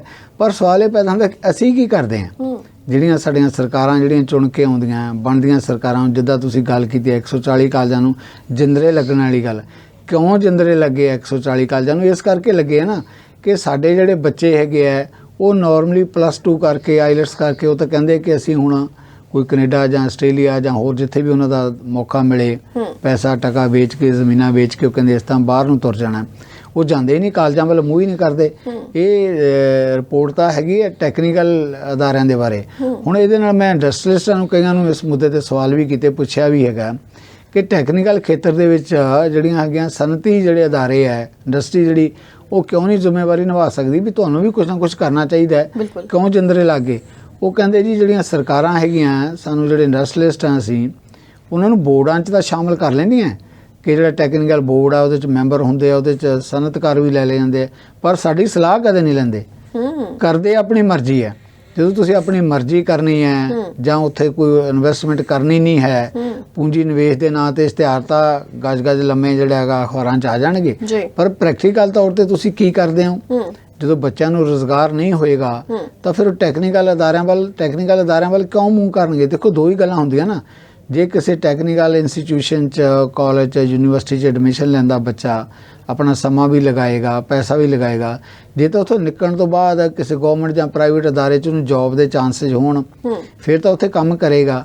ਜੇ ਉੱਥੋਂ ਨਿਕਲਣ ਤੋਂ ਬਾਅਦ ਫਿਰ ਉਹ ਸੜਕ ਤੇ ਆ ਕੇ ਖੜਨਾ ਹੈ ਤਾਂ ਫਿਰ ਉਹ ਕਹਿੰਦਾ ਬਿਹਤਰ ਹੈ ਕਿ ਮੈਂ ਪਹਿਲਾਂ ਹੀ ਸੜਕ ਤੇ ਜਾ ਕੇ ਖੜਾ ਹੋ ਜਾ, ਸ਼ਾਇਦ ਮੈਂ ਕਿਸੇ ਪਾਸੇ ਵੱਲ ਨੂੰ ਮੂੰਹ ਕਰ ਸਕਦਾ।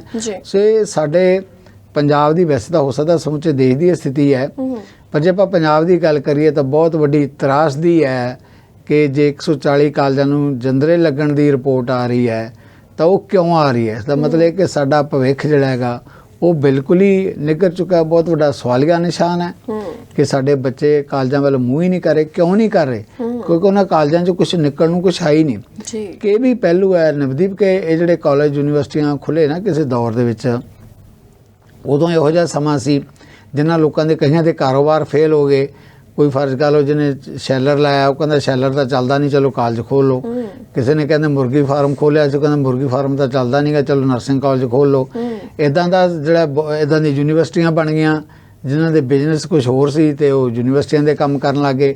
ਸੋ ਉਸ ਦੌਰ ਦੇ ਵਿੱਚ ਫਟਾਫਟ ਨੇ ਐਡਮਿਸ਼ਨਾਂ ਲਈਆਂ, ਪਰਮਿਸ਼ਨਾਂ ਲਈਆਂ, ਵੱਡੇ ਵੱਡੇ ਕਾਲਜ ਤੇ ਹੋਰ ਸਾਰਾ ਕਾਰੋਬਾਰ ਚਲਾ ਲਿਆ। ਪਰ ਜ਼ਮੀਨੀ ਹਕੀਕਤਾਂ ਨਾਲ ਇਹ ਸਾਰਾ ਕੁਝ ਮੇਲ ਨਹੀਂ ਕੀਤਾ। ਉਹ ਜਿਹੜੇ ਲੋਕ ਸੀਗੇ, ਜਿਹੜੇ ਪ੍ਰਬੰਧਕ ਸੀਗੇ ਸਰਕਾਰਾਂ ਦਾ ਤਾਂ ਹਾਈ, ਪ੍ਰਾਈਵੇਟ ਅਦਾਰਿਆਂ ਵਾਲੇ ਵੀ, ਜੋ ਜੌਬਸ ਮੁਹੱਈਆ ਹੋਣੀਆਂ ਚਾਹੀਦੀਆਂ ਸੀ, ਜੋ ਸਿੱਖਿਆ ਉੱਥੋਂ ਉਹਨਾਂ ਨੂੰ ਮਿਲਣੀ ਚਾਹੀਦੀ ਸੀ, ਉਹ ਨਹੀਂ ਮਿਲੀ। ਇਹੀ ਵਜ੍ਹਾ ਹੈਗੀ ਹੈ ਕਿ ਨੌਬਤ ਅੱਜ ਇਹ ਕਾਲਜ ਹੁਣ ਭਾਂ ਕਰਦੇ ਨਜ਼ਰ ਆ ਰਹੇ। ਜੀ ਬਿਲਕੁਲ। ਸਿੱਧੂ ਸਾਹਿਬ, ਤੁਹਾਡਾ ਬਹੁਤ ਧੰਨਵਾਦ। ਬਹੁਤ ਵਧੀਆ ਸਲੀਕੇ ਦੇ ਨਾਲ ਤੁਸੀਂ ਸਾਰੇ ਹੀ ਸਵਾਲਾਂ ਦੇ ਜਵਾਬ ਦਿੱਤੇ। ਦਰਸ਼ਕਾਂ ਦਾ ਬਹੁਤ ਧੰਨਵਾਦ। ਤੁਸੀਂ ਸਾਡੇ ਪ੍ਰੋਗਰਾਮ ਦੇ ਨਾਲ ਸ਼ੁਰੂਆਤ ਤੋਂ ਅਖੀਰ ਤੱਕ ਜੁੜੇ ਰਹਿੰਦੇ ਹੋ। ਬਹੁਤ ਸਾਰੇ ਤੁਹਾਡੇ ਸਵਾਲ ਤੇ ਸੁਝਾਅ ਸਾਨੂੰ ਮਿਲਦੇ ਨੇ, ਕੋਸ਼ਿਸ਼ ਕਰਦੇ ਹੁੰਦੇ ਉਹਨਾਂ ਦਾ ਜਵਾਬ ਜ਼ਰੂਰ ਦਿੱਤਾ ਜਾਵੇ, ਤੁਹਾਡੇ ਸੁਝਾਵਾਂ ਨੂੰ ਸਿਰ ਮੱਥੇ ਰੱਖਿਆ ਜਾਵੇ ਤੇ ਉਸੇ ਅਕੋਰਡਿੰਗ ਹੀ ਪ੍ਰੋਗਰਾਮ ਨੂੰ ਹੋਰ ਵਧੀਆ ਬਣਾਇਆ ਜਾਵੇ। ਸੋ ਅੱਜ ਦੇ ਇਸ ਪ੍ਰੋਗਰਾਮ ਦੇ ਵਿੱਚ ਆਨਾ ਹੀ ਜੀ। ਮਿਲਾਂਗੇ ਆਪਾਂ ਅਗਲੇ ਹਫਤੇ ਫਿਰ ਤੋਂ ਸਾਡੇ ਖਾਸ ਪ੍ਰੋਗਰਾਮ ਵਾਰ ਸਤਵਾਰ ਦੇ ਵਿੱਚ। ਤਦ ਤੱਕ ਲਈ ਸਾਨੂੰ ਦਿਓ ਇਜਾਜ਼ਤ। ਸਤਿ ਸ਼੍ਰੀ ਅਕਾਲ।